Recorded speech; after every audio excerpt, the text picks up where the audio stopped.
Good morning, good morning, good morning. How y'all doing this morning? Go ahead and do me a favor and double tap on that screen as you are coming into the room, man. Good morning, grand rising, rich rising. Happy new day to each and every one of you guys, man. Hoping and praying you guys slept well. Y'all already know, man. Y'all know what this is, man, right? Every single Monday through Friday from 8:10 until 9:30 a.m. we have what? Morning walk, word, and worship, where you get your 3 wins a day, right? That's a mental win, a spiritual win, and a physical win. That's right. You get a mental win because we have some words of effort. We have some words of motivation and encouragement while you're on this live, and you get your spiritual win because over here, understand me, we're going to always have some good old scriptures. We're going to always have a good old word that's going to be coming forth, and then you're going to get your physical win because majority of us, we up and we on our treadmills, we on our ellipticals, we walk in our neighborhood, and some of us are inside of our gym right now. So you get a mental win, a spiritual win, and a physical win right here with your girl, Street Poet and the Chosen Family, every single morning, Monday through Friday, starting from 8:10 until around 9:30. And sometimes we run over, so you have to. We working on it. We working on it. Sometimes we run over a little bit, but y'all double tap on my screen as you coming into the room. Good morning, Shaquan. What's up with you, girlie? How you doing, Tinker Bell? I see you over there as well. Grand Rising. Thank you so much, Danielle. I appreciate you getting us started over there on Facebook. Double tap on that screen for me. Y'all know exactly what our goals are, man. We need 10K over there on TikTok. We need 10K. We need 200 over there on Facebook to get started, and we need over on IG a total of 10 badges. Let's get to it. Double tap on that screen for me. Good morning, grand rising, happy new day to the Chosen Family. Hoping and praying that everybody had a great night last night. I know that we did. Like I said before, man, it's always an amazing thing when you go on Thursday night after you leave class, your rest be so different. Thursday night rest is always the best rest because it's like soon as you leave out of class, that word is just sitting inside of your mind. It's just sitting in your mind, and you thinking about everything that's been discussed in class. You know what I'm saying? Like the different perspectives, the new information. You know what I'm saying? All of that is right there. Thank you so much, Miss Driver. We need 9 more. Okay, She Be Love 69. We need 8 more. Double tap on the screen. Y'all got them coming up now. It is a beautiful, beautiful thing, and it's like all of that information just kind of sits right there on you, you know what I'm saying? And then last night, just leaving in prayer, just felt, encouraged, just felt loved, just felt appreciated, just felt, seen, and just felt, really safe. And I love that about my Chosen Family, man. I really do. Thank you so much, Takesha. I love that about my Chosen Family. Like, when we link up, when we are, surrounded with each other or dealing with it, because we be on live, y'all. When we say link up, we be on live, but it feels like we're in the same place because it's always so much love. So it's a beautiful thing. That Thursday night class is just, man, that's like it's like one of my top things, man, that I thank God really for even just, opening up my heart to even create such a community. I just thank him every day for it because, man, that thing is game changing. It really and truly is, man, for real. She's talking about me too. I'm telling you, it is. You have to be there to fully understand, like, you know what I'm saying? Like, it gives you something, to look forward to during the week. You're looking forward to getting in class. You're looking forward to hearing what everybody else got out the next chapter, and you know what I'm saying, you looking forward to hearing everybody's reflection reports. It's like it gives you, I don't know, it's just something about it, man. It really, she said it makes Kim said it makes your heart full. It does. You know what I'm saying? It does. It's like you be like, yo, man, you walk away from there, you be like feeling so full. Like your heart just be like, yo, I never thought of that. And it is always when you get different perspectives. You know what I'm saying? We love it when we all on the same page, but we love it even more when we get different perspectives because it gives us another way to look at things, and it's just a vibe. The Thursday night class, the link is in my bio. It says Linktree Street, and that Linktree Street, you stroll down to where it says Mental Health Support Group. You select that Mental Health Support Group, and make sure you put in the $15 tier. That's $15 a month. You put in the $15 tier, and it'll unlock all the videos for you. And it'll also allow you to be inside of the 24-hour chat. You'll be available. You'll be in there for 12 p.m. prayer on Tuesdays and Thursdays. And you will also have access to Thursday night class. So all of that falls up under that umbrella of that $15 a month. You get, all of that stuff right there. So yes, man, like if you are not a part of the Patreon, definitely make sure you guys jump in. Karen Martin said yes. Yeah, man, I'm telling you, we love it. We love it. We absolutely love it. But I want to get on over into what we were talking about this morning. We was a few minutes early, so I just had to tell y'all about all of that. I was a few minutes early. Good morning to you, Candace Bash. How you doing this morning? Danielle, what's going on? Juan_God said, got it. Hey, we look forward to getting you in there, man. Definitely want to, want everybody to be a part. It is definitely an amazing experience, man, just to have everybody in there working together on their spiritual journey, their mental health journey, their growth journey. It's a beautiful, beautiful thing to see so many people that are serious about their mental health, that's not just talking, just chatting, but actually showing up, ordering the books every 2 or 3 months, because we go through it. The goal is to have four books.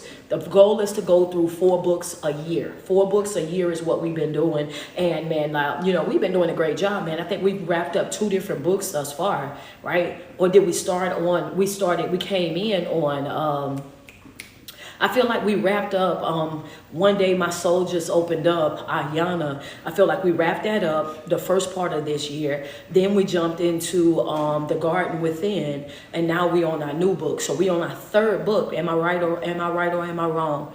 Am I right? That's right, Denise? Okay. I was just making sure because I know we was wrapping up Ayana's book when we first came in, Ayana Van Zandt. All right, cool. So yeah, we're actually on our 3rd one right now for this year. So like, you know what I mean? It's a beautiful thing just to get back into the books, to get into that new information, have your self-help books and also having your Bible right there together. You know what I'm saying? Right there together. So you're working on your mental health and also working on your spiritual health right there together as a collective and creating that balance that you need in your life. It's a beautiful, beautiful thing. So yes, that's what we're doing right now. What we've been talking about this past 2 weeks, right? This is the 2nd week that we've actually been in on this. We've been talking about the stages of transformation, right? What happens when I give my life to Christ? What happens when I start my spiritual journey? What happens when I start working on myself? What are some things that are taking place in this moment? And what I've been doing is, because we've studied Christ conscious and what it was like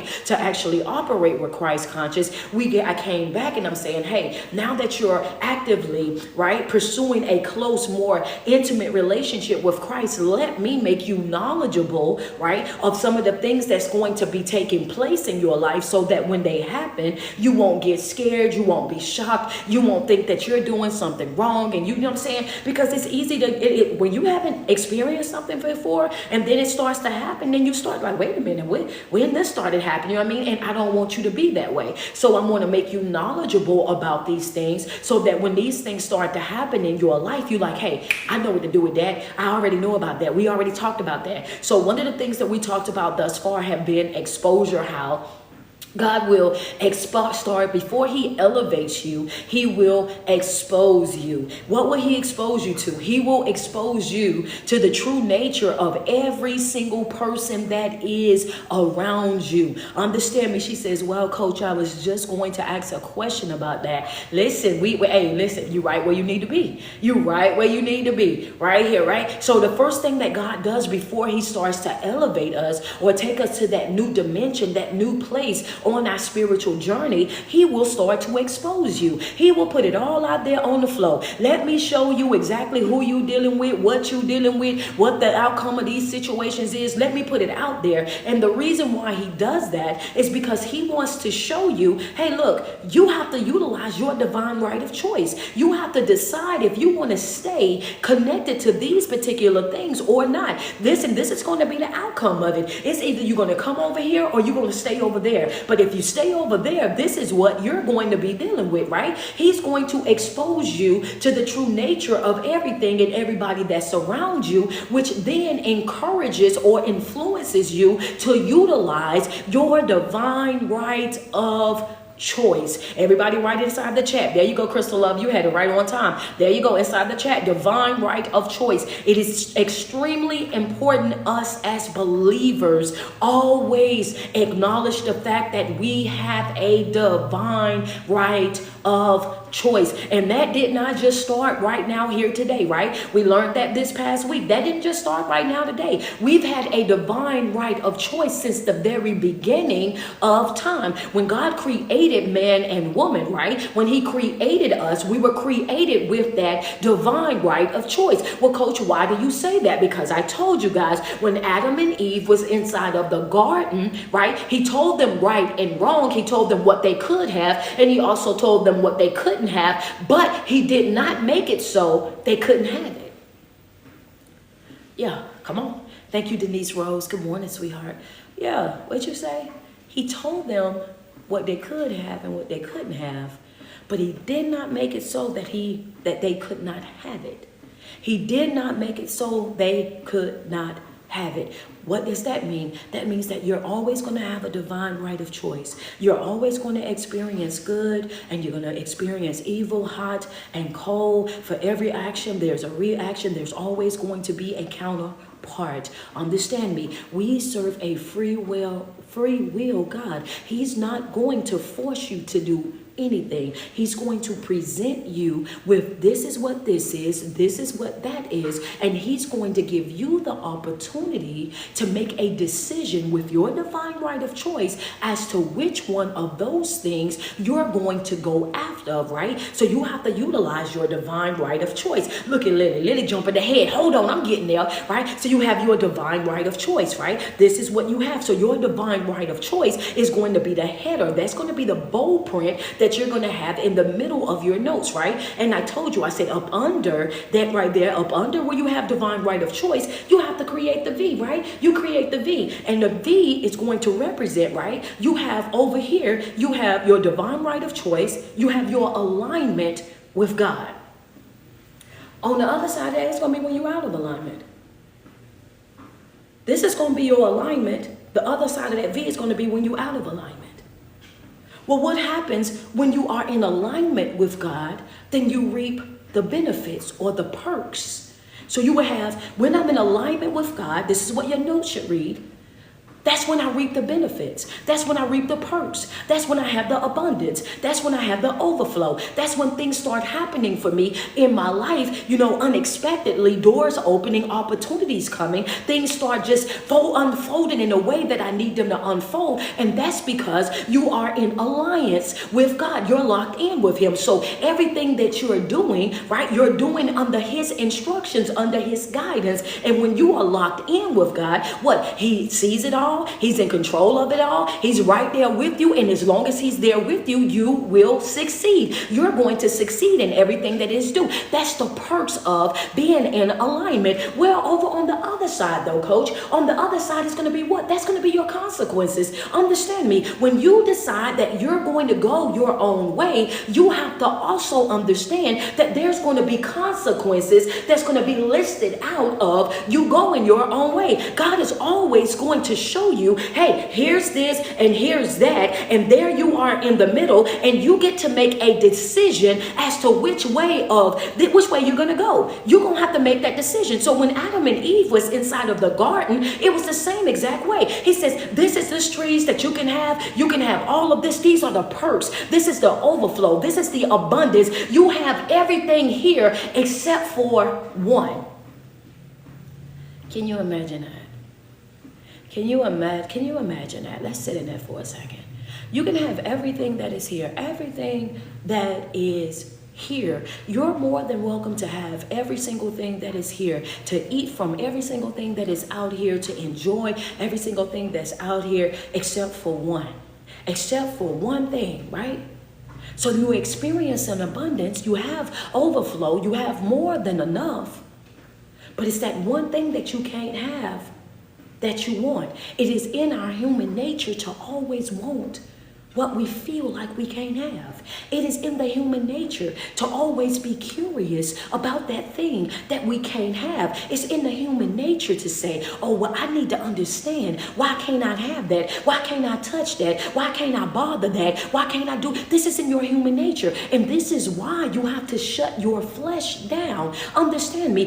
This is why you have to shut your flesh down. This is why you have to tell yourself, I'm not dealing with that. I'm not touching that. I'm not bothering that. This is why we as believers have to operate with what I told you guys was what? Desire restraints. Even though it looks good, even though it looks like something that I would thoroughly enjoy, it looks like something that I would do this and I would do that. The truth of the matter is, right, I have to be obedient. I have to make sure that I'm following instructions. Why? Because if I'm not obedient as much, I got this up here. I've had this up here for the past 2 weeks. I don't know when God is going to let me teach that, but that right here was put up here because that's what I was supposed to be teaching before he said, nah, we're not teaching that.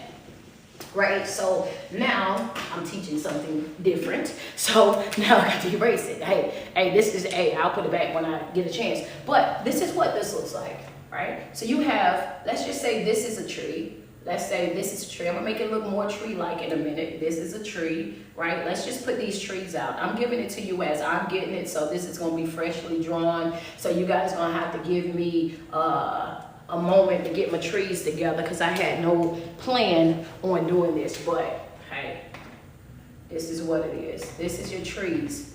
Give the tree, let's give it some green because we need it to look more like a tree. I want your notes to look like this. You know what I mean? So those of you who got your markers and all of that will be drawing in. These are all the trees that you can have. That's all that you can have. This one tree, let's just sit it right here, just for the sake of sitting it to the side. You got this one black tree that's over here to the side. This is you, right? This is Adam. And the visual presentation is because I want you to understand how we behave, right? I want you to understand how, so you have all these trees that you can have. You have all these trees that are not off limits to you. You have all these trees right here that you can go and you can eat the fruit from these trees. You can lay up under these trees. These trees are going to be extremely good for you, right? So you have all these trees that you got right here. But then you have this one tree that's set off to the side. That's all over here, sitting over here and it's chilling. And God is like, hey, the two of you guys, y'all can have everything that's over there. Enjoy it, but don't go over here. Don't touch this tree right here, right? And you have to understand the reason why we got perks and we got consequences is because if you decide, right, if you guys decide that y'all gonna go up here and eat from this tree, just think about how you missing out on all of this. Do you understand what I'm saying now? You being disobedient can cost you everything. You stepping out of alignment can cost you everything. You behaving in a way where you feel like I'm going to do what I want to do, how I want to do it, and can't nobody take that will cost you everything. Understand me, you going your own way will cost you everything. So you got all of this over here that you are more than welcome to have, that you can eat from, you can lay up under, plenty of shade, you can enjoy the rest of your life. But because you decided that you wanted that instant gratification, that one moment to be able to see what that was and how that worked or what not, then you go right over there and it costs you everything. And that's one of those things where you look at it and say, wait a minute, you lost all of that for that one thing? You mean to tell me that one thing was so important to you that you lost every single thing for that one thing? And that's what the old people say, when they don't have nothing, they'll help you lose everything that you got. They only had that right there. And now because you were so inquisitive, right? Because you were so inquisitive that you wanted to know what that thing was, you went over there and you lost everything that you had. We got to stop. We have to stop. What are you saying, Coach? We have to stop giving in to those desires. We have to stop giving in to those desires, because those desires are not just the desires that you know that are there, but those desires are also desires that the enemy also know is there. The enemy is always going to come at you with something that he knows that you like, that is pleasing to your eye, that's pleasing to your flesh. The enemy is always going to come at you, and when he comes at you, he's always going to come at you with something that he know is a desire of yours, a weakness of yours, whether that is a fleshly thing, whether that is a food thing, where that it is a drinking thing, a smoking thing, whatever that thing is that he know is your weak area. The enemy knows exactly where your weak areas are. Understand me. And he's going to always present it in a way to you that is not that bad. Oh, it's not that bad. If you do that, oh, it's not that bad. Oh, it's not that bad. And if you was to go ahead and do it, man, it's just, you just think about it. Is you only doing it this one time, and you ain't did it all this time, and you just do it this one time, and you think that, no. I'm just saying, all it takes is one time. They only bit the apple once. Okay, well, I'm just saying, I just want to tell you that it wasn't, they only bit the apple once. It was never like, you know what I'm saying, he bit it, she bit it, they bit the apple once. It was never like they was over there just, it never says that they went over there and they was chowing down and had a belly full of the apples or the whatever fruit that it actually was, because we don't know to this day what type of fruit it was. It never said that they went over there and they was doing it multiple times. They never said that they had this interaction 1,000 times. It never said that. It said that they bit it. This is what they said. They said they bit into it. Understand me. They bit into the forbidden fruit, whatever that fruit was, and this is what it was. So it only takes one time. And that one time can cost you everything. It only takes you one time, and that one time can ruin your whole entire life. It only takes that one time. It only takes that one time.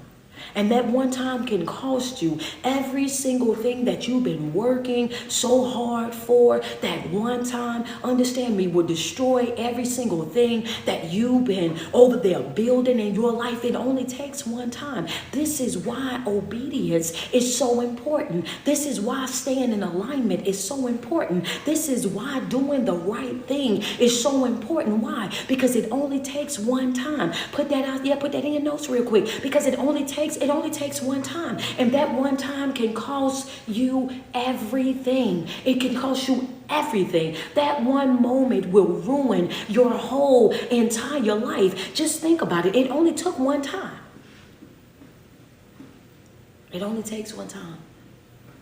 This is why we have to learn how to become mindful of every single move that we make. This is why it's so important for us to always say what? God first. Putting God before every single thing that we do. Consulting God in every single situation. Consulting God before we make a move to do this, to do that, or whatever. Making sure that we are in alignment with His will. Because one of the things as a believer, as you're continuing on your spiritual journey, your growth journey, it should be so important to you that it ain't even about proving this world wrong. It's about proving God right. It's not even about proving y'all wrong. I don't care whether y'all wrong or not. It ain't got nothing to do with that. I just want to show Him that He was right. His decision for saving me, for protecting me, for preserving my life. I want Him to know that He made the right decision by keeping me in spite of me, by protecting me in spite of me, by opening a door for me in spite of me, because God knows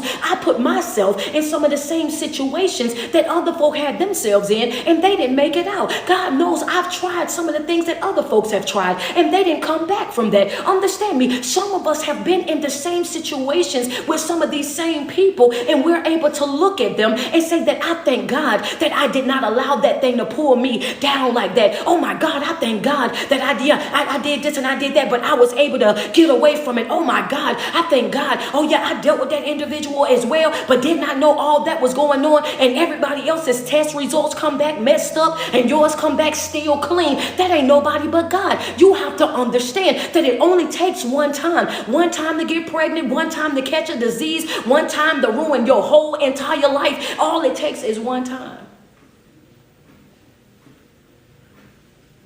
It don't take number once. As we're continuing on our spiritual journey, we have to make it become a habit of ours to bring our flesh under submission. As a believer on this spiritual journey, as we're continuing to grow and evolve in Christ, one of the things I want you guys to add to your notes is we have got to make that a top priority for us, that we have to bring, hear me, that our flesh, we have to bring this flesh under submission. And I don't care what the situation is, right? Whatever it is, whatever your addiction is, whether that is a sexual addiction, a substance addiction, a people-pleasing addiction, whatever that thing is, because everybody is addicted to something different. Understand me, everybody got a struggle, everybody got a hang-up, everybody got something that they're dealing with in their life. Everybody got something that they're dealing with, and everybody's life is definitely different. It's uniquely designed, so everybody's struggle is different. So when I say this, I'm saying to everybody that's under the sound of my voice, as we are growing and evolving in Christ, and you're learning more and more about yourself, you have got to learn how to bring your flesh under submission. You have to make sure that you are holding yourself accountable for doing the right thing, even when nobody else is watching. You have to practice that level of integrity inside of your life. Understand me, when Adam and Eve was in the garden, all it took was one time. That one time is what ruined their life. That one time is what changed everything. That one time is the thing that took them from having everything out there, overflow, abundance, more than enough, to being cursed right there where they stand.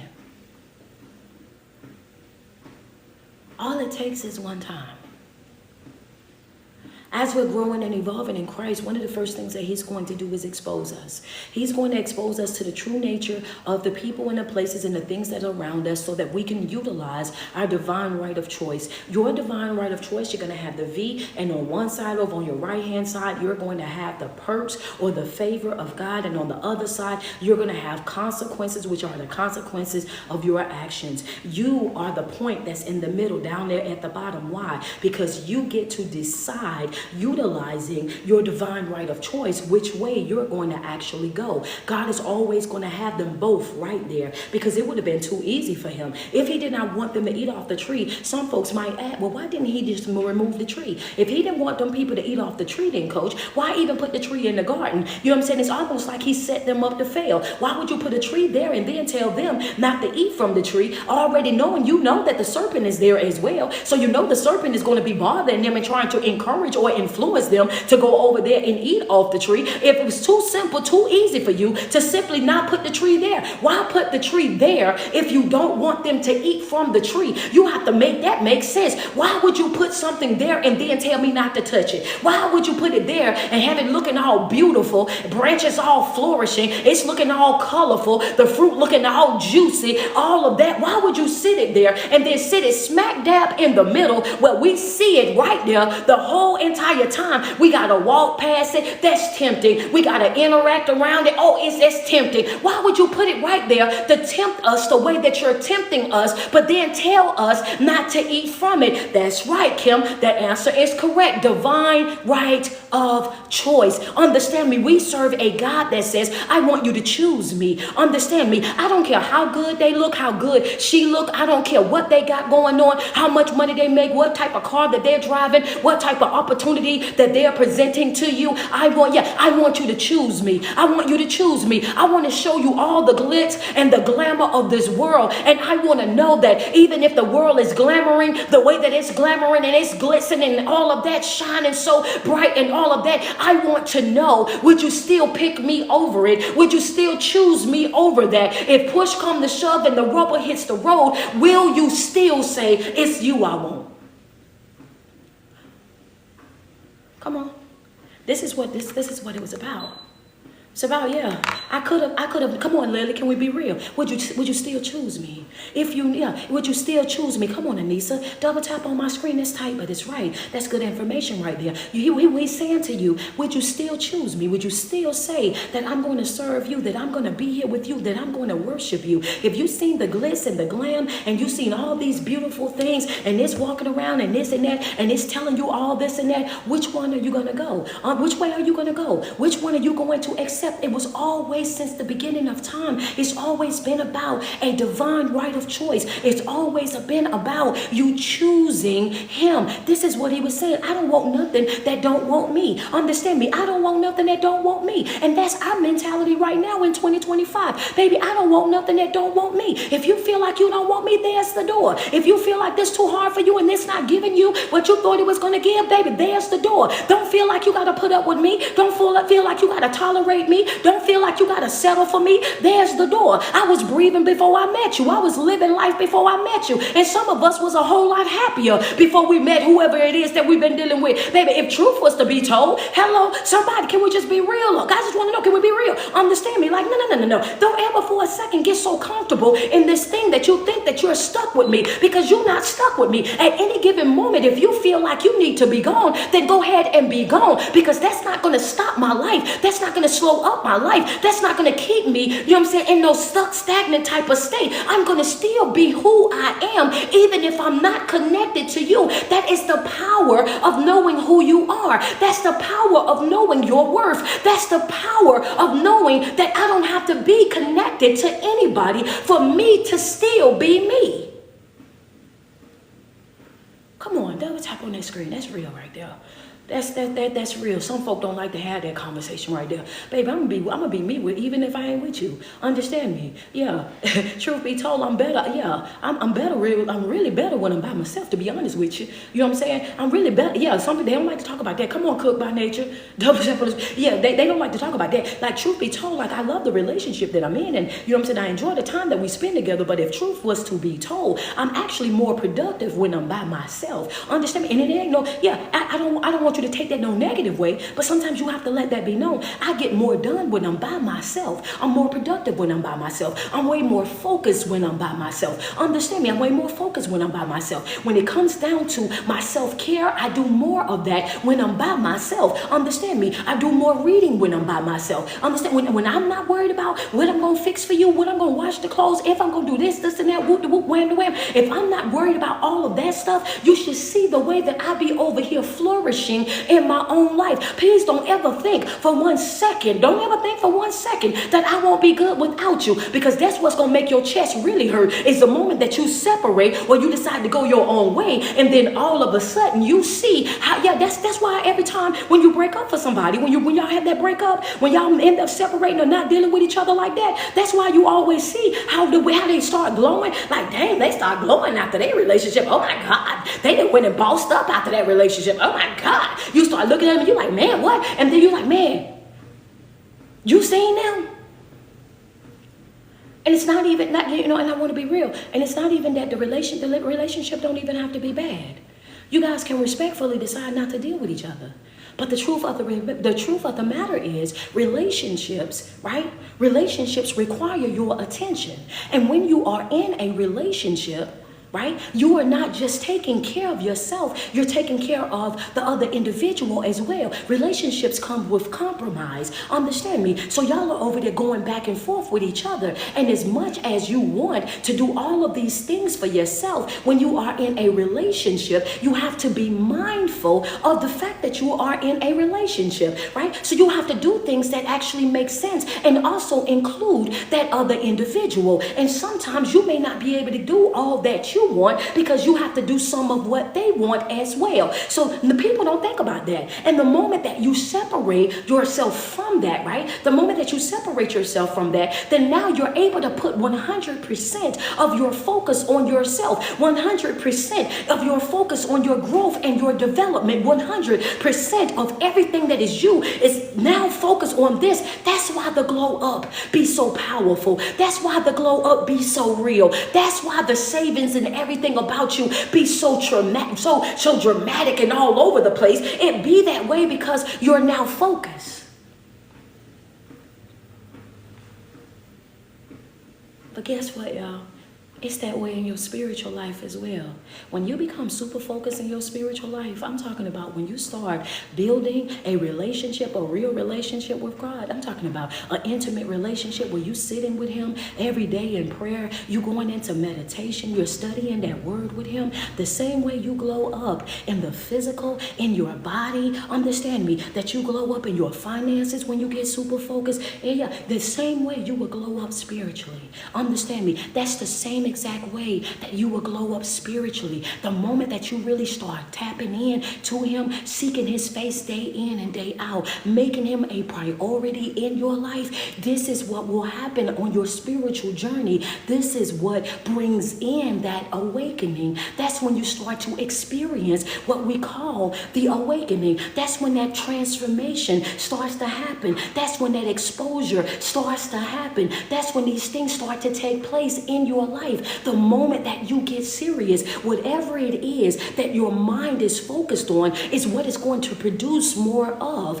right? So when you're focused on your growth and development and you're super focused on it, you notice how you start to grow different. When you focus on creating peace in your life, you notice how much peace start coming in your life. When you're focusing on making sure that you're eating properly, so now you meal prepping and you shopping and buying the right things and you reading the calories on the back and you doing all of this. Why? Because now you're operating with intentionality. Now you're doing it on purpose. Now the results are coming and they're coming fast. Why? Because that's what your focus is. That's where your mind is at. That's how it is in every area of your life. That's how it is in every area of your life. And that is the reason why the enemy wants to keep you at a place in life where you're always distracted, right? He wants to keep you distracted. So God takes you through that exposure stage so that he can show you all the distractions that you've had, right? And then he give you a decision. He said you have a decision that you got to make. Either you're going to stay connected to these distractions or you're going to cut ties with these things so that I can give you the new things. The next thing that comes up, what? It's going to be your isolation. Then he takes you through a stage of isolation. In that stage of isolation, what happens is God starts to work on you. When you enter your stage of isolation is when God starts to work on you. He makes everything that you got, it's all about you. He teaches you how to appreciate who you are, to respect who you are. Your alone time becomes valuable to you. Understand me. You turn your phone on D&D. You do that real quick, fast, in a hurry. And you hope and you pray. Don't nobody call you, right? You hope and pray that don't nobody call you, don't nobody text you, don't nobody reach out to you, that don't nobody need you for nothing. Before, you was one of those people that was online and you was like, oh, I need some new text buddies. I need somebody to talk to. I need somebody to kick it with. I'm new to the area and I just want to step out. First, you used to be one of those folks. And now, because you start working on yourself, your whole mindset then changed. Now you don't want nobody to call your phone. You hoping and praying that don't nobody need you. Hello, somebody. Yeah, you hoping and praying. Come on, Christina, that nobody needs you. I hope don't nobody call me today. I hope don't nobody need me today. I hope everybody's life is going exactly how they needed to go, because everything that I got, I need. Every single thing that I got in my life right now, I need it, and I need it for me. I don't have it to give to anybody else. Understand me. This is what happens when you're in that isolation stage. And majority of the time, the reason why we develop that level of, attention that goes directly to ourselves is because once we get into that isolation stage, we start to see where we've been used. Come on, wait. What you say, coach? Oh, yeah. Majority of the time when you get into that isolation stage where God is having you fast from people, places, and things, when God have already exposed you to the true nature of people and all of that, I see you, Tifa. Yeah, when you get in that isolation stage and you really start focusing on yourself and your development, right? And he's showing you how you've been neglecting yourself and how you've been out of focus when it comes down to yourself. He also shows you the things that's been taking up your focus. Understand me. He shows you the things and the people that have been using and abusing and taking advantage of your good heart. The people that have always come to you with their hands out and never came to you with something in their hands. And that's what I told you guys about earlier this week. I want to say either Wednesday or Thursday when I said that the relationships that you're in, you have to make sure that the relationships that you're in are not, right, are not parasitic. A lot of us, we are not in reciprocal relationships. We have been in parasitic relationships. A parasitic relationship is a relationship where they only take. They drain you of every good thing that is in you. A parasitic relationship is like a leech or a parasite that latches onto a host and it drains the host of all of its nutrients. Everything that's in them, it just drains it out of them. It just sucks it right up out of them. That is a parasitic relationship. And majority of us have had these types of relationships our whole entire life, whether it was your sisters and brothers, whether it was your cousins and your aunties. Some of us even have experienced it with our mothers and fathers and grandparents. They want your whole entire life to simply be about them. They want everything that is you, they want it to be about them. Understand me, you can't have a day to yourself without them feeling like or trying to guilt trip you into thinking that you done them wrong, right? Into thinking that you done them wrong because you over there focusing on yourself, taking care of yourself. And almost like one of those things where they like, oh my God, you ain't call me, you ain't text me. God forbid you need you. God forbid you take a day where it's a self-care day for you. God forbid you say every man for himself today in this house because I need a mental break. I need to make sure that I'm good. I need to decompress. I need to recharge. Understand me. These are the relationships that majority of us have been in our whole entire life. These relationships are relationships that are parasitic. All they do is strain. A relationship that is reciprocal is a relationship where you give and they give and y'all grow. They give, you give, y'all grow. They give, you give, and y'all grow. And this is the reason why I told you guys, I wanted you to reiterate inside of your notes one more time and put it in red ink. If you cannot reciprocate, then you cannot participate. If you cannot reciprocate, then you cannot participate. In no area of my life, I only want relationships that are beneficial to my growth and development. I only want relationships that supports my higher self. I only want relationships, right, where we can grow and evolve right there with each other. Anything outside of that is not a part of my assignment. My focus right now is growth and development. I don't have any room for the extra weight. I don't have any room for the distractions. I don't have any room or any space for anything that's going to pull me out of alignment, anything that's going to distract me from my purpose. Understand me, I don't have that in me. I've given years to that already. I've given time to that already. I've already done all that I'm going to do for everybody else. And that right there, that's just it right there. I didn't wave the flag. I done everything that I'm going to do for everybody else. That's it. That's all. I need for folk to fully understand that in their deepest parts of their heart. I have done all that I'm going to do for everybody else. Every single thing that I got left that's inside of me, oh baby, I needs that. Hand it to me. Let me drink my water. Hand it to me. If you know, you know. Hand it to me. Yeah. Hand it to me. Yeah. Double tap on the screen, babies. Those that know. Those that know. Those, if you didn't have, yeah, hand it to me. You already know what hand it to me mean. You already know what that means. And because when we say hand it to me, that means don't put your hand back on it again. You will never get that again. Hand it to me. You will never get that again. Hand it to me.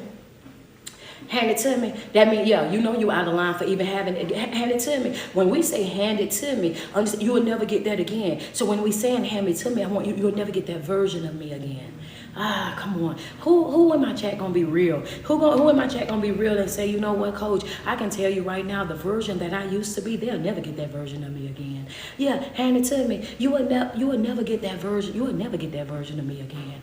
Ever. Double tap on my screen if that's real for you. If that's real for you, if that's your mindset right now, if you can honestly say that that's your mindset right now, double tap on my screen. Let me get some love on all three platforms. Let me get some love on all three. You will never get that version of me again. Understand me. That version of me that let folk talk to me any old kind of way, you will never get that version of me again. That version of me that just loved folk and just gave to folk and you just kept on. No. You will never get that version of me again. Understand me. These relationships, they have to be reciprocal.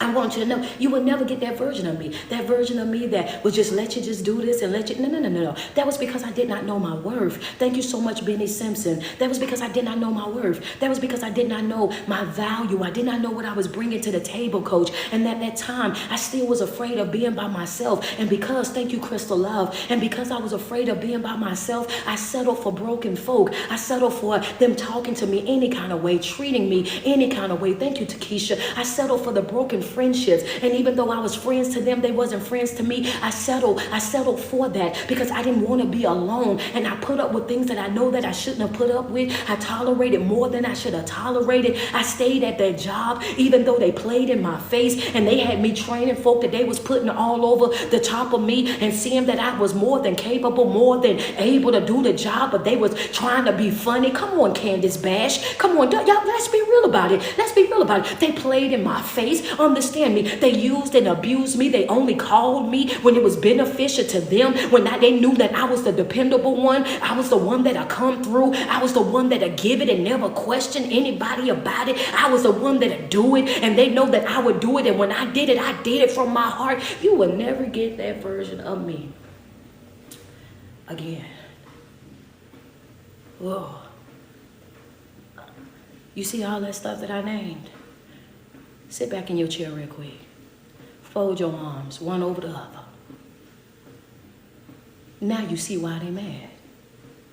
Did you hear all that stuff I just named? Now you see why they mad. How you expecting for them to support your journey of self-love, self-growth, and development? You developing a relationship with Christ, and they see that you're getting stronger and stronger, more wiser, and cross your arms, put one over the other. Now it makes all the sense in the world to you, huh? Now, come on now, Candace. Now it makes all the sense in the world to you. You're like, wait a second, because why you did us like that? Why you had us standing up like that, and then tell us to sit down, and then make it so plain the way you done made it so. Wait a second, why? Now you understand why they mad. If you was giving somebody all of that, and you was doing all of that, and you was showing up like that, come on, Gigi, come on, let's be real. You was doing all of that, showing up like that, had no type of boundaries, no standards, and just letting people run a complete muck. And then now all of a sudden you working on yourself and your development. Now you're getting serious about your growth journey, your spiritual health, and all of these things. And now you saying no to folk that you never said no to. Now you telling folk, no, I can't come over. Now you telling folk, I don't want to talk anymore. Now you blocking folks' numbers. Now you telling folks, oh, ask somebody else to do it. Now you telling people, oh, I don't have it to give. And you think them folk ain't gonna be mad at you?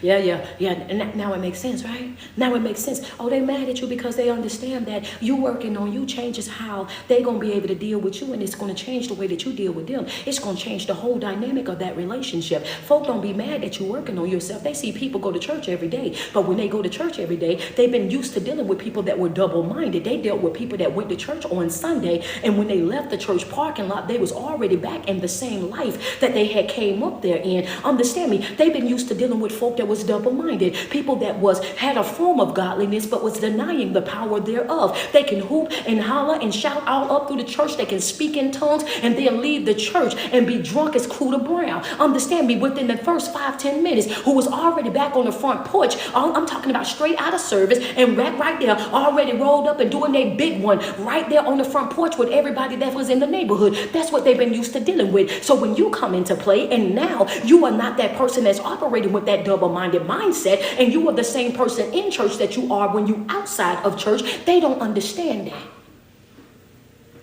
They don't understand it because wait a minute. My grandmama and my big mom and them, they've been going to church for years. And when they went to church, they came back and they was they self. When they went to church, they came back, they was they self. How is it when you go and you do what you do, when you come back different. You come back and you be talking different. You come back and you got a whole nother notebook. You got all kind of rules and regulations. Here you is coming over here. You got a whole list of new demands up on your refrigerator. How in the world?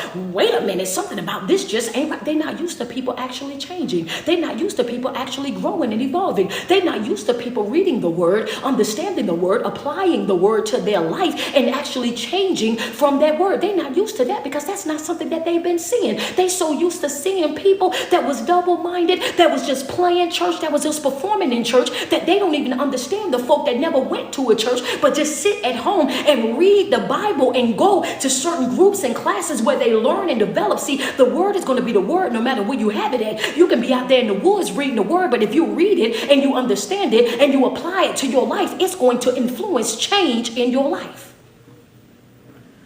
A building don't require that. I love the fellowship. Everybody will tell you I'm big on fellowship. After every speaking engagement, I take my chosen family out. We're going to find some seafood. I like the fellowship. Fellowship is, I'm never saying forsake the fellowship. That's not what I'm saying at all. But what I am saying to you is your relationship with God, your intimate relationship with God is not predicated or dependent upon you being inside of a building. This ain't you have to be in a cathedral or part of a mega church or any of these things, or even a church in the backyard. This is about, are you willing to do the work that is required in your own life individually? Are you taking this thing seriously in your own life? Are you doing what you're supposed to do? This is what this thing here is really about. This is what transformation is really about. That transformation only happens in the lives of people who actually choose him and follow him and seek him on a regular basis. Going to church, going to Bible study, going to choir rehearsal, and all of that ain't the same. That's a performance. That's a performance. I'm talking about real life, prayer life, worship life, study life, applying every single thing to your life, being intentional, choosing him on purpose, seeking his face daily, even when it's just you. That's when it's real. That's when it's transformative. That's when it promotes change. And until then, you'll be doing exactly what everybody else been doing. And it's not shocking that you're getting exactly what everybody else have got. As long as you do what they do, you're going to get what they got. This is why it's important for you to make sure that you're working out your own soul salvation. This is not about what grandmama and granny and all. This ain't got nothing to do with them. Understand me. This ain't got nothing to do with them. I need for you to know this. This is about you. This is about you, and this is about your life. This is about how bad do you want this thing for you? How committed are you for you? Understand me. This ain't about them. I need for you to know that. I need you to sit that in the front part of your spirit. This ain't about what they want for you. This ain't about what they think about you. This ain't about what they whisper about you. Understand me. This thing is about you. How bad do you want this thing for you? What are you willing to give up to get what you want? What sacrifices are you willing to make? Understand me, to be able to get what you want. How far are you willing to go to get that thing accomplished? Because I want you to understand that this right here is an individual thing. This is not something somebody can just pour on you. This is not something that somebody gonna just pop in and say, oh yeah, no. That's not how this works.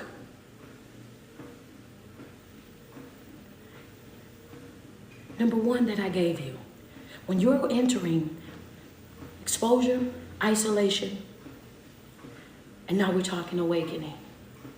Number one was you start to feel disconnected or detached because it's hard to see, it's hard to unsee what you already saw. So once you've experienced that part of exposure, it's hard to go back into those same old broken relationships and friendships after God has already exposed you to the truth. It's hard to say, oh yeah, well, everything is going to go back to being the same after you've already been exposed as a liar. It's hard to go back to say that this relationship is going to be the same when you've already been exposed as a cheat. It's hard to say that this relationship is going to go back the same when I see now that, yeah, you're a user or abuser, or you're the type of person that is a manipulator. It's hard for this relationship to go back to being the same when I see the type of person that you are at your core self. I see you completely different. These glasses of awareness, it has changed my view and also changed my taste for you. Understand me, it was once upon a time where I couldn't see past you. Understand, I couldn't see past you. Wanted you so much I couldn't see past you. Most beautiful person in the world to me. Only thing that I wanted to do was love you, to please you, to make sure that you had everything that you needed. But because I was exposed to who you are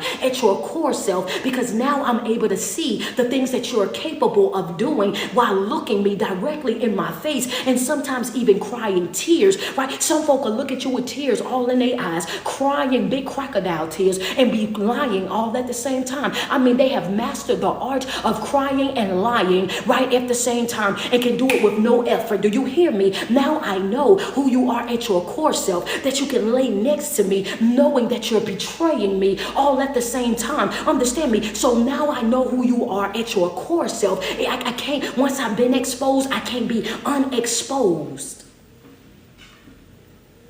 Disconnect. Detachment. Number 2, you reevaluate your beliefs. The more that I'm deep diving into these scriptures on my own, and I'm learning about Christ on my own, I'm now seeing that a lot of the things that I was taught was either incomplete or inaccurate altogether. That it was not what the word said, but it was the narrative that the teacher or the preacher was putting out at that moment. Now I'm learning to challenge what it is that people have taught me, things that people have shown me. Now I understand how important it is for me to study on my own, for me to go back and dissect and vet information that I'm getting from different people, so that I can make sure that it's accurate and also complete, so that I can get a full understanding of what that word is and how to utilize it correctly. Because if I continue to misuse it or misunderstand what it is, so I think that I'm using it the right way, but I'm not really using it the right way. And anything that you don't use the right way, you don't get the best results of it. So if I don't get the word the right way, if it's not broken down so that I understand it and I'm able to utilize it the right way, then I'm not getting the best results of that. I'm not getting the fullness of that. I'm not getting the fullness of it because I'm not using it the way that I'm supposed to be using it. I'm not applying it the way that I'm supposed to be applying it. So it is important for me to make sure that I know exactly what it is that I'm supposed to be doing. It makes me reevaluate. Whether this means connecting deeply with religion or beliefs, or quitting a job, pursuing a passion, your priorities are likely to be different. Things about me, they are different now. They're shifting now. It's not the same. I'm not the same. The passion that I had for that is not the same. The craving that I had for that is not the same. Me wanting that, I don't want it the way I used to want it. All of a sudden, what I was impressed by, I'm no longer impressed by those things anymore. Why? Because I have the ability now to see through those things. It's not as important as I thought that it was going to be, right? As I thought that it once was, I'm seeing that it's not as important anymore, right? So we know that the third thing was what? We start to dream, right? And we start to dream more vivid dreams, more in detailed dreams, right? We start to dream more. We start to see things on a different level. And it's like, you know what? One of the things that I'm going to say this. And when I say this, you're going to understand, some of you guys. One thing that a narcissist cannot stand, a manipulator cannot stand, a liar cannot stand, a user and abuser cannot stand, is a spiritually inclined individual. Don't nothing blow their gasket like a spiritual inclined person. And the reason why they don't like us, the reason why they don't want to share space with us, the reason why they are uncomfortable with us, the reason why they don't want to invite us to none of the functions that they got going on is because of our ability to see right through them. Understand me. They know that they cannot lie without us dreaming about it. They cannot lie they can't lie, they can't cheat, they can't make a move. Anything that's going to be damaging to us, that's going to hinder us, that's going to hurt us in any type of way, guess what? God gonna show it to us. Why? Because he's not gonna have you ignorant. Understand me. He's not gonna have you ignorant to the enemy's vices. So when he knows that that's something that could potentially hurt you, damage you, hang you up in any type of way, shape, or form, he's going to expose it to you. Whether that is when you asleep at night or it's just a thought that come through your mind, something will happen that's going to expose that right then and there. You will start to dream. I'm talking about stages of the awakening. When we're talking about transformational stages, number 3 transformational stage we're talking about this week have been the awakening. So I'm showing you the things that happen through your awakening. So you start to experience those dreams, right? Those vivid dreams. Number 4 was what? You start to experience those things like deja vu, right? You start to have like these deja vu type of experiences in your life, and you become more attentive or more locked into like the spiritual numbers, things that you wasn't paying attention to before. Now all of a sudden you're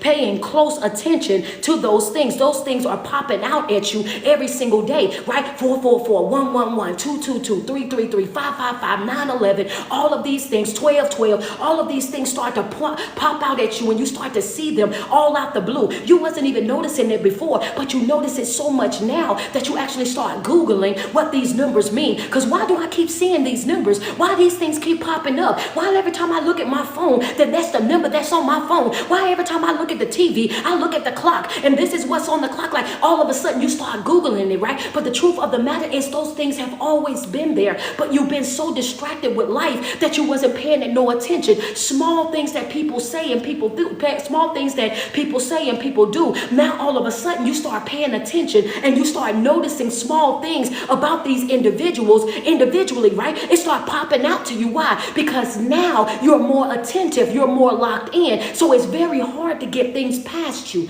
That's why they don't like you.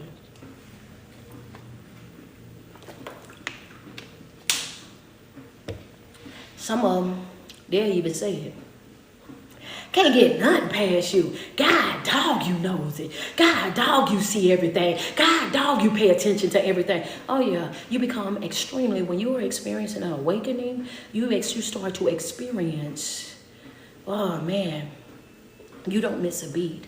Everything is right there in your face, and you pay close attention to everything and everybody that's around you. Not only do you hear what they say, but you also hear what they don't say. Not only do you see, but you see. You see right through every single thing that they coming with. Nothing is a surprise or a shock to you anymore. When people show up and they behave a certain type of way, or they do a certain thing, or what's in them actually come out of them, everybody around you will be shocked and say, I didn't see that in them. I didn't think that was going to be that. I didn't see this and I didn't see that. But you sitting over there and you the quietest thing in the room because you had already saw it. You already saw it. You already dreamed it. You've already felt it. Good morning, Kara. How you doing, sweetheart? You understand me? You right there. You see it. You see it right there in your face, and you're like, I am not even shocked. I saw that all over them. Coach Nah, thank you so much for the love, y'all. I appreciate y'all. I already saw that all over them. Come on, Tanya. How you doing this morning, sweetheart? I saw it all over them. I'm not even shocked. I'm not even surprised. I seen that all over them. I knew that eventually everybody else was going to see it too. It's not my job to expose anybody. It's not my job to pull anybody out and say this and say that. I knew in due time that you guys would see exactly what I saw. Understand me. I see it and I move accordingly. I see who you are, what you are, and how you behave, and I move accordingly. I place a safe distance in between me and these individuals, and I never say a word to anybody of why I don't deal with them the way that they deal with them, while I don't hang out with them the way they hang out with them, while I don't kick it with them the way that they kick it with them. Why? Because that's for you to find out on your own. And what I'm not going to do is create no type of drama, no type of chaos, no type of he said, she said, they said up in my life. So I just govern myself accordingly, excuse myself up out of that, mind my own business. And when you find out what's going on over there, then that'll be between you and that individual. I govern myself accordingly. Safe distance. Number 4 was you was experience that deja vu. You'll be talking about somebody on Monday, and Tuesday they'll end up texting your phone. You'll be talking about somebody on Monday, and Tuesday they'll be knocking on your door. You're like, man, I was just thinking about you. I was just talking about you. I was just da-da-da-da. Whatever it was, it'd be like deja vu. Like, man, that's crazy. No, that's God. That's alignment. That's not crazy at all. That's God. That's alignment. It'll just start happening right there, right? And I told you on yesterday, and it won't just be the things that you like. Understand me. You'll be so in tune with your life and things that's happening in your life. Not only will you have deja vu, and you'll be talking about people who you like and that you enjoy sharing space and company with, people that you actually miss. You will also have deja vu and people that you haven't spoken to in years, people that you no longer deal with, people that you actually had beef with, and you had to separate yourself because it had got to that level. You will have a thought. They will come into your mind. They will come across your page in some type of way, shape, or form, even if it's in the 4 people you might know. They will pop up out of nowhere, a picture or something on Instagram or Facebook. They say coming up in your memories on this day of, that person will pop up, and then all of a sudden you have an encounter with that individual, right? And with that individual, and this is and it's still God. I want you to understand that it's still God. Well, why would you say that, Coach? Why would God bring somebody back around that he know that I didn't have a falling out with? Somebody back around that hurt me, somebody back around that disrespected me, somebody back around that put me in a bad situation. Why would he do that? The same reason why he left that tree in the Garden of Eden.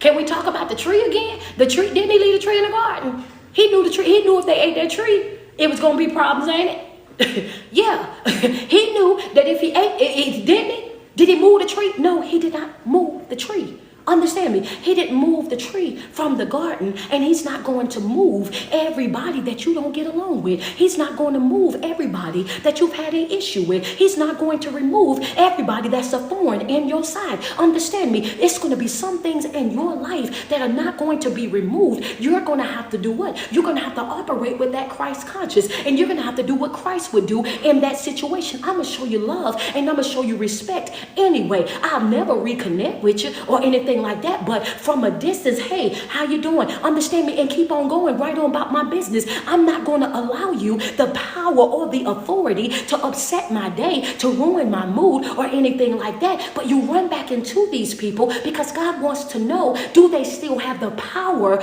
over you that they used to have? Can they frustrate you? Can they aggravate you? Can they trigger you into depression or stress? Can they trigger you into a panic attack? Do they still have the power and authority over your life, or is that really a thing of the past? Have you really grown from that? Have you really evolved from that? Have you really moved forward from that? Because when you encounter those type of people, and your response is, it don't have the power that it used to, it don't bother me like how it used to, next dimension me.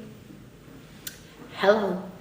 Next, hey, you gonna have to take me to the next dimension, baby. Yeah, past that test, I saw him, and guess what? I had a smile. I saw him, and I had great energy. I saw him, I spoke, and went on about my business. Yeah, next dimension me. Next dimension me. Don't play with me. I know what. I played video games before God. I didn't play video games. I know what happened when you complete one level. When you complete the level, and the game starts singing, and it's dun, dun, dun, dun, dun, dun, dun, and then all of a sudden it said that I passed, and I'm going to the next level.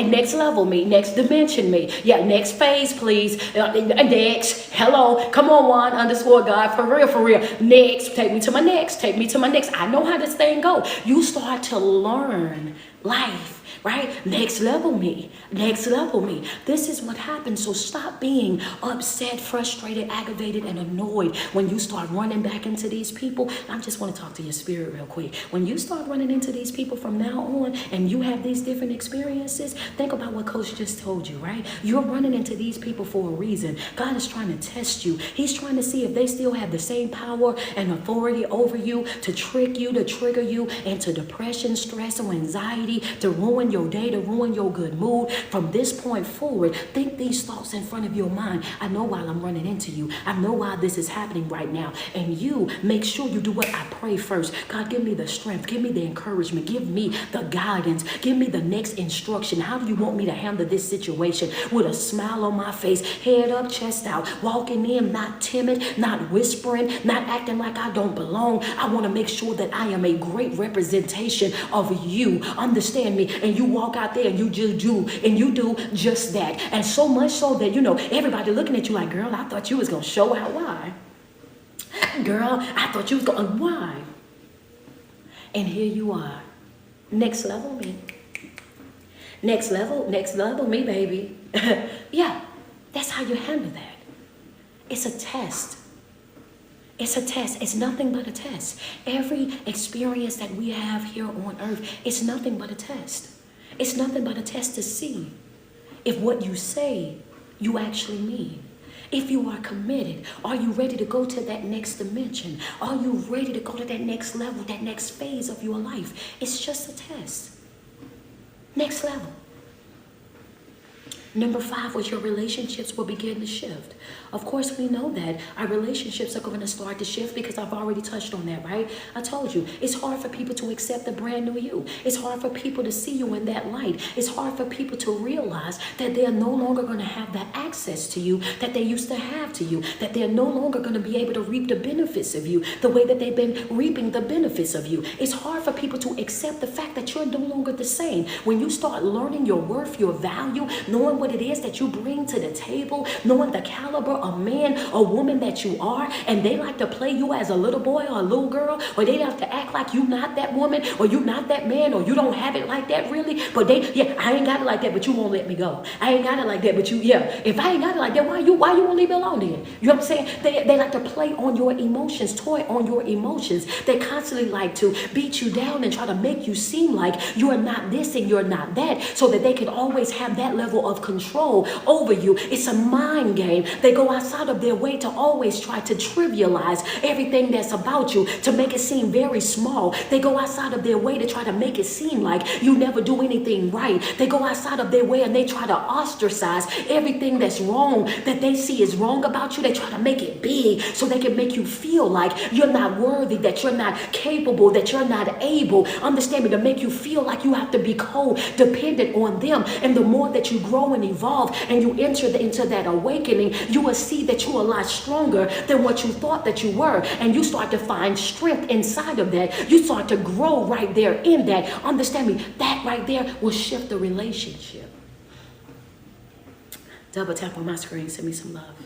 Send me some love, all 3 platforms. I was about to say all 5 platforms. God, no. All 3 platforms, send some love. Send some love. Send some love. Yeah. Understand me. You are a lot stronger than what you give yourself credit for. You got this. I want you to know that. I don't care what nobody then said to you. I tell the chosen family all the time, whatever the enemy tells you, I want you to believe the opposite. Whatever it is that the enemy has said to you, when he's dropping those negative seeds, trying to plant those negative seeds inside of your life, always make sure that you believe the opposite.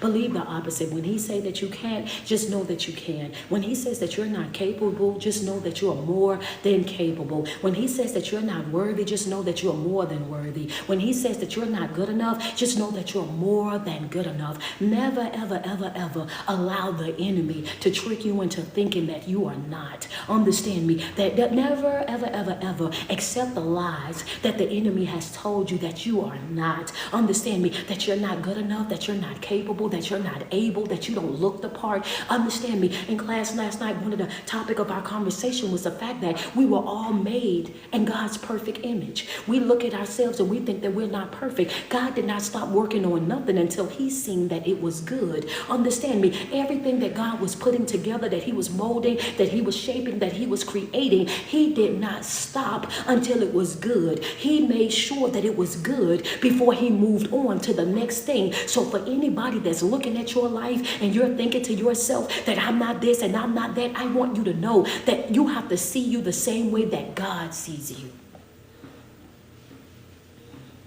Yeah, come on.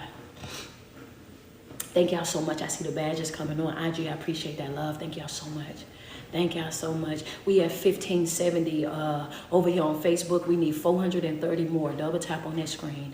Send me some love. I see y'all TikTok, y'all over 400. Y'all over 400 right now. Y'all double tap on that screen. Y'all got 98.8. Get us up to 100K. Double tap on that screen. Get us up to 100K. We almost there.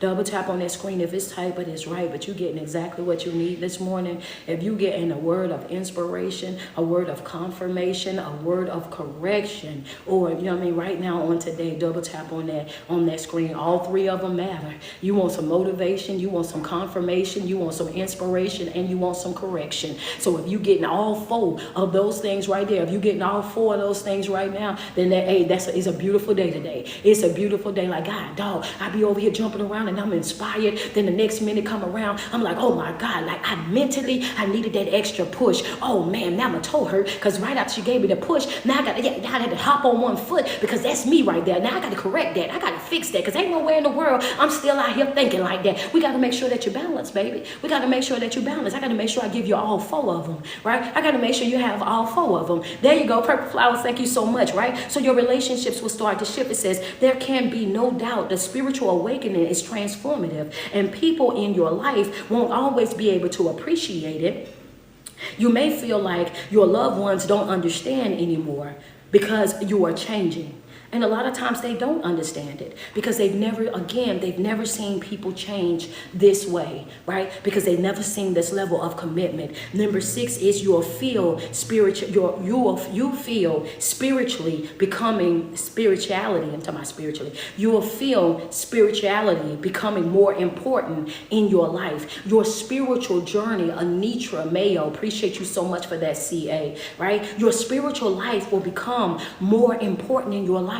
Like this thing will become a priority in your life. Like basically you will start making decisions that are beneficial to your spiritual growth and development. Thank you so much. Amazing. I appreciate you. Your spiritual life will become super important for you. You'll start making sacrifices to make sure that you're able to get the knowledge and the understanding that you need on the spiritual realm. You'll start making sure that you're able to attend church out the blue. You'll start wanting to go to Bible study. Thank you, Latoya, so much for the CA. You'll start wanting to go to Bible study. You want to get into more groups where you're learning and growing and evolving and breaking down of scriptures and self-help books. You'll start going from always going over to, you know what I'm saying, the Walmart to go pick up just random stuff to all of a sudden you'll start finding yourself over in Barnes and Nobles, and you ain't been in Barnes and Nobles in ever, right? So you'll start finding yourself going over to Barnes and Nobles just because, like, wait a minute, your extra money that you would spend buying whatever at Walmart that you did not even need, now you spending that money buying different books. You in Barnes and Nobles because Amazon don't work for you. Well, understand me why? Why don't Amazon work for them, Coach? Because now you want to feel the book. You want to smell the pages. You want to be able to highlight the book. That's how serious your growth and development is. So you don't want to see what it looked like on Amazon. You know what I'm saying? Because you can't thumb through the pages the way you need to. So you find a Barnes and Nobles. So you go up in Barnes and Nobles and you can actually see the whole spread. They got everything laid out right there. So you in there and you spend an hour or two in Barnes and Nobles because you want to go through the pages. You want to read what's on the back. You got to go through the table of contents. You want to know. Yeah, that be me, y'all.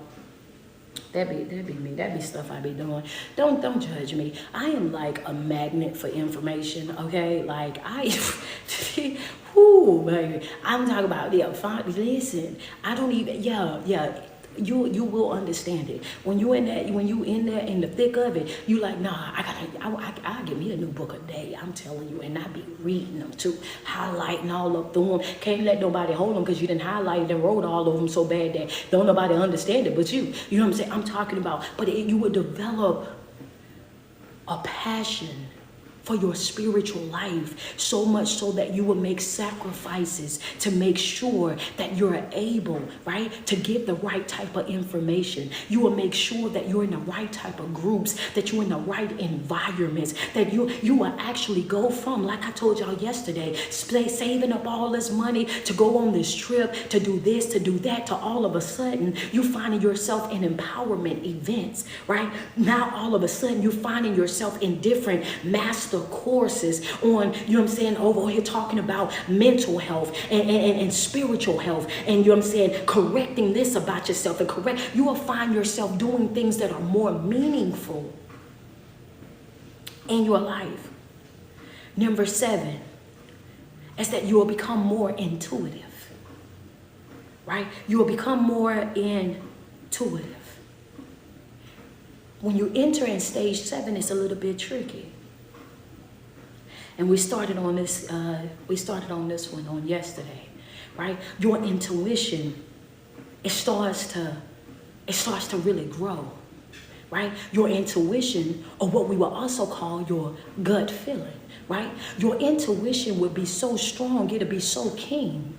Understand me, that nobody even have to say anything. Number 7 is you'll become more intuitive, You'll become more intuitive. And what happens in this stage of the awakening is people don't even have to say anything. You can feel the energy. Understand me, they don't even have to open their mouth or nothing like that. You can feel the energy coming off of them. You know whether or not you want to deal with that individual when they walk in the door. The aura, the energy that's around them, because of the place that you're at right now on your spiritual journey, you can feel it. You can simply feel it coming up off of them. And people are like, why are you acting like that? Why you feel like that? It's just something about it. Understand me, that just don't feel right. And it's also another reason why, like I said before, people who are toxic, who are narcissistic, who are manipulative, who are users and abusers, they can't stand people who are spiritual people because of your intuition, right? Because they can't get nothing over on you, because they cannot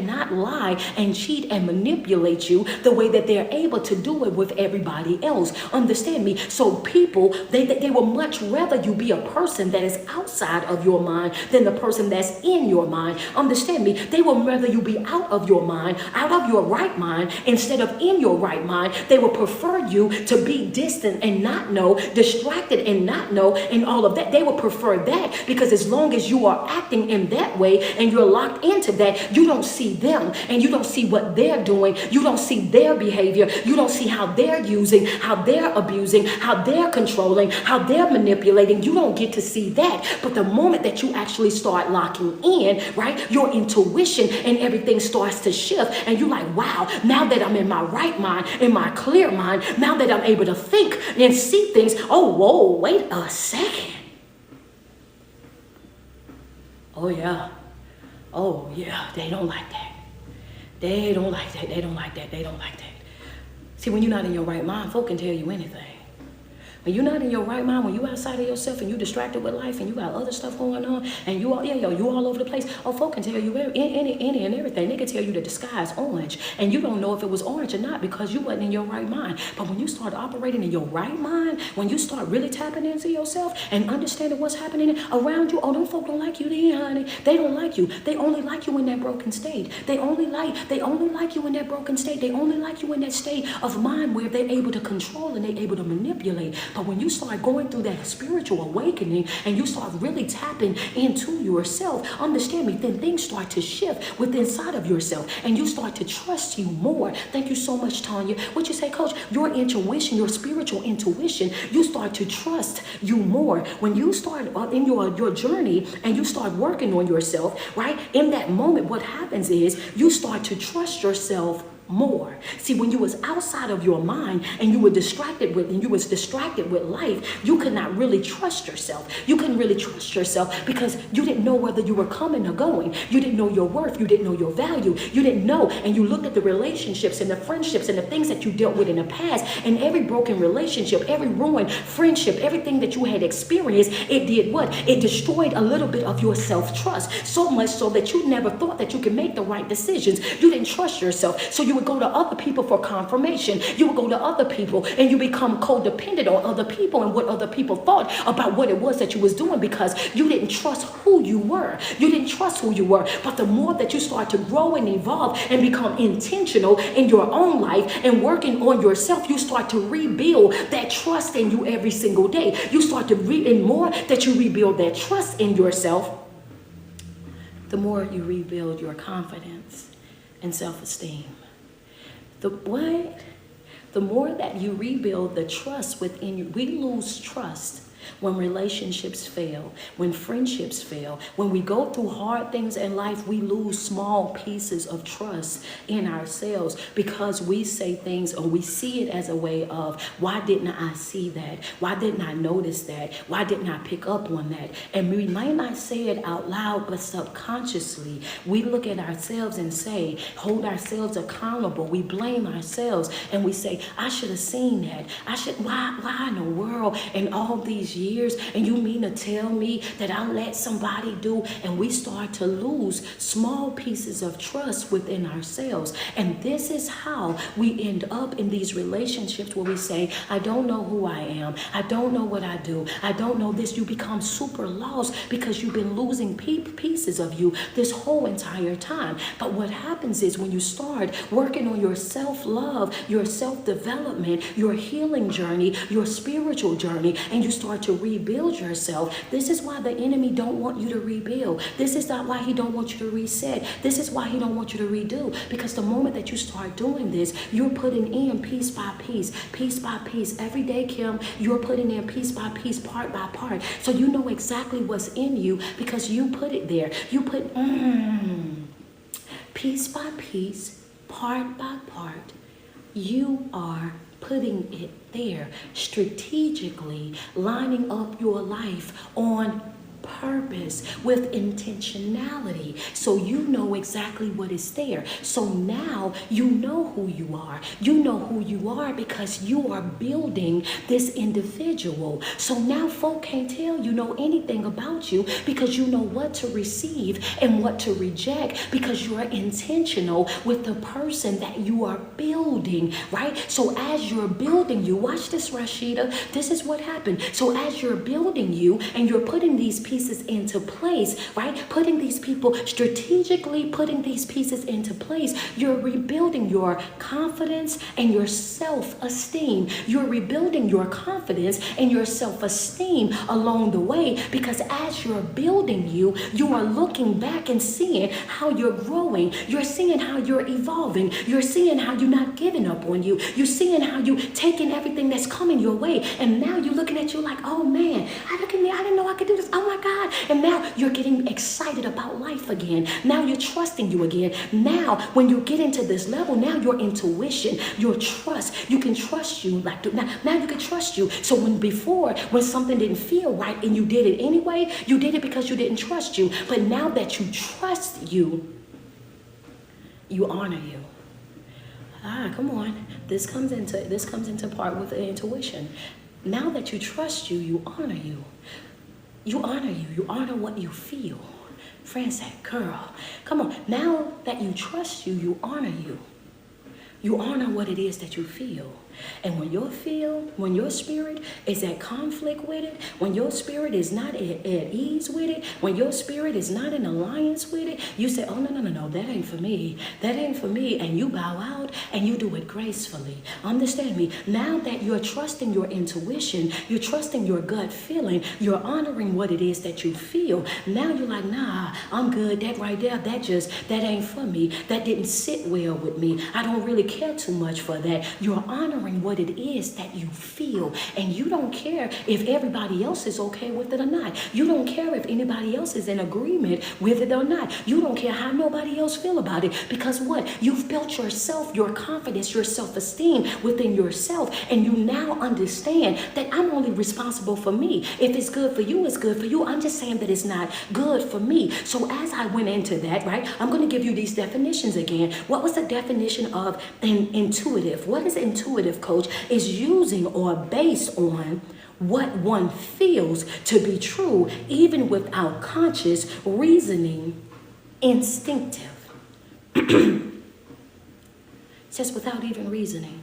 It's just based on what I feel, instinctive. I sense danger. I sense danger. I feel that it would be dangerous. I ain't doing it.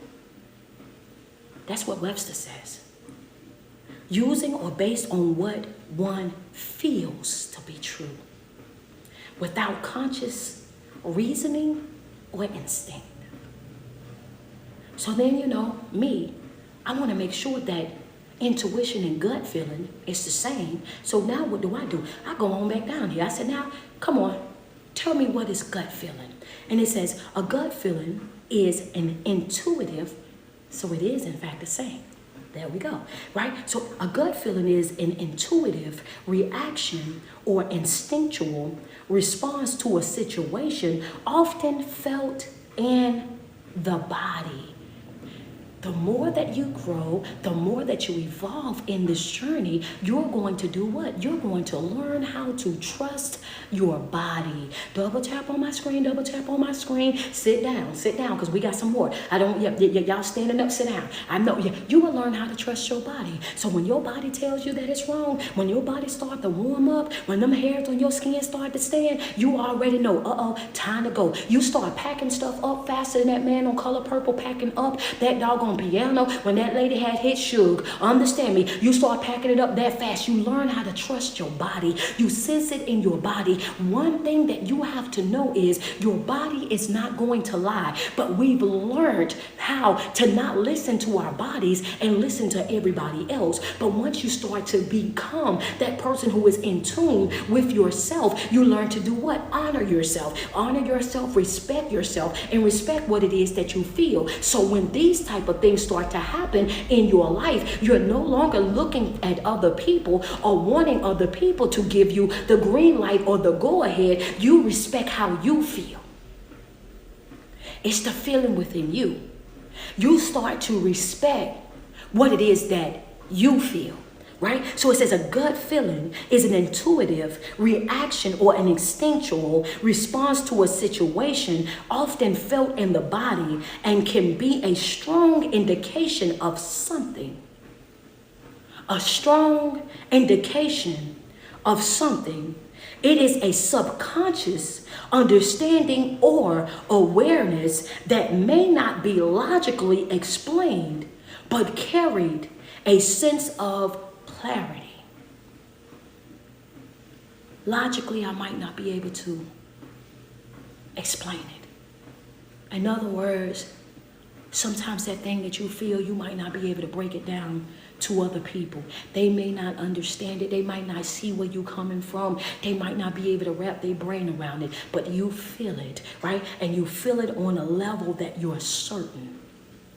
But you feel it on a level that you are certain about it. Like, I don't know what it is, but I'm certain about it. I don't know why I feel what it is that I'm feeling, but I'm feeling it on a level that I'm for sure that that's exactly what it is. So without any real logical explanation, you move on that thing because of how you feel. And once you move based off of how you feel and how you're honoring who and what you are, what happens in that moment, months down the line, a week down the line, a day down the line, when it actually takes toll, whatever it is that you thought was going to happen, and that thing actually happened, you sit back, you say, that's what I was talking about. I could not explain what it was that I was feeling or what it was that I was thinking, but I knew that it was something. I could sense something about that wasn't right. I could not put my finger on it exactly. I could not formulate the right type of sentences to explain it to y'all, but I knew that something about that just did not sit well with me. It was something about that just wasn't right. It was something about that just, it made me feel a certain type of way. Understand me? And that's what we're talking about. When we're talking about gut feeling, intuition, intuitive, this is what it is. It's about when you learn how to trust you, how to honor what you feel, how to respect what it is that you feel. It's something about that just ain't right. Logically, I can't put it into play, but I know that it's something. But I ain't stopped there. I went down to the spiritual meaning as well. I told y'all, I'm just this person, right? In the spirit, in spirituality, a gut feeling or intuition, I told y'all it was all the same thing. In spirituality, a gut feeling or intuition is often viewed as a connection to a higher power or divine guidance. So when I read that and I put all of them together, y'all know how I was acting up in here, right? So the moment that you become in touch with yourself on that spiritual level and you are in alliance with God, He moves through that intuition. which we would see and say, oh, wait a minute. It's a warning. I sent you a warning. I sent you a sign. I sent you a feeling to let you know that something about that wasn't right.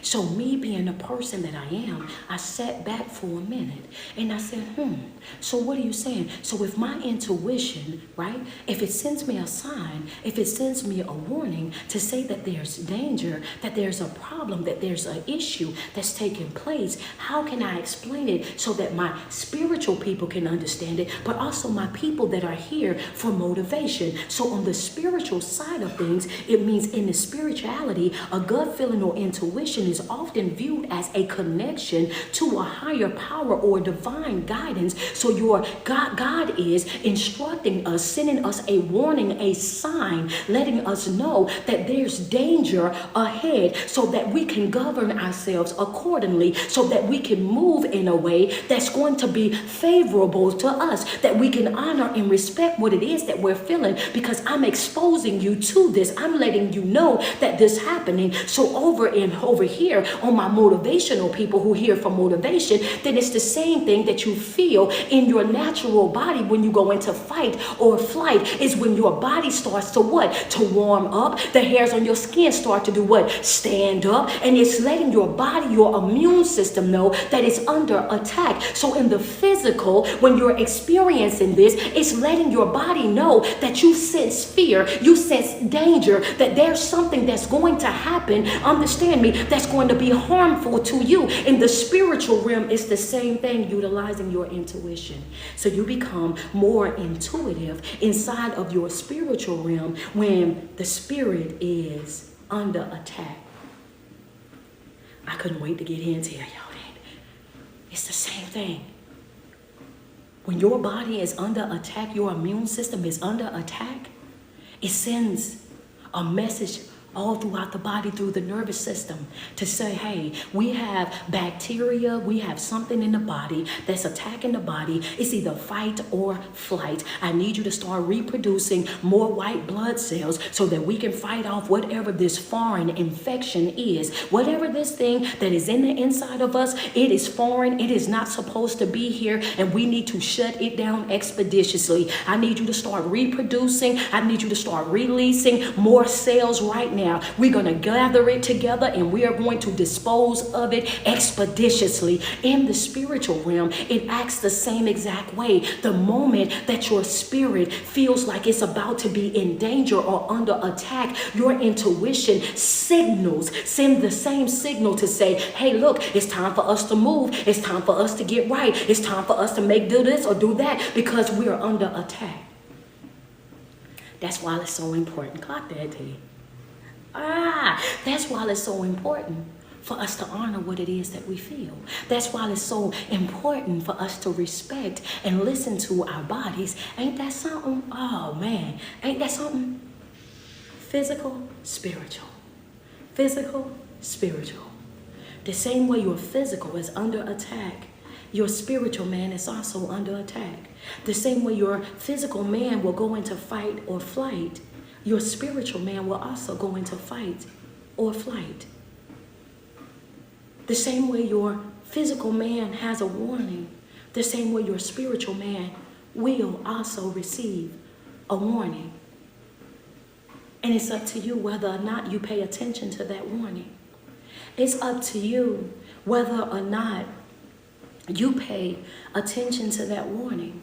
Well, wait a second. Why would you say that like that? Because if your physical man is under attack and you start to feel the symptoms of you becoming sick, or you be feeling like you thrown off, or something is happening inside of your body, watch this right here. Watch this right here.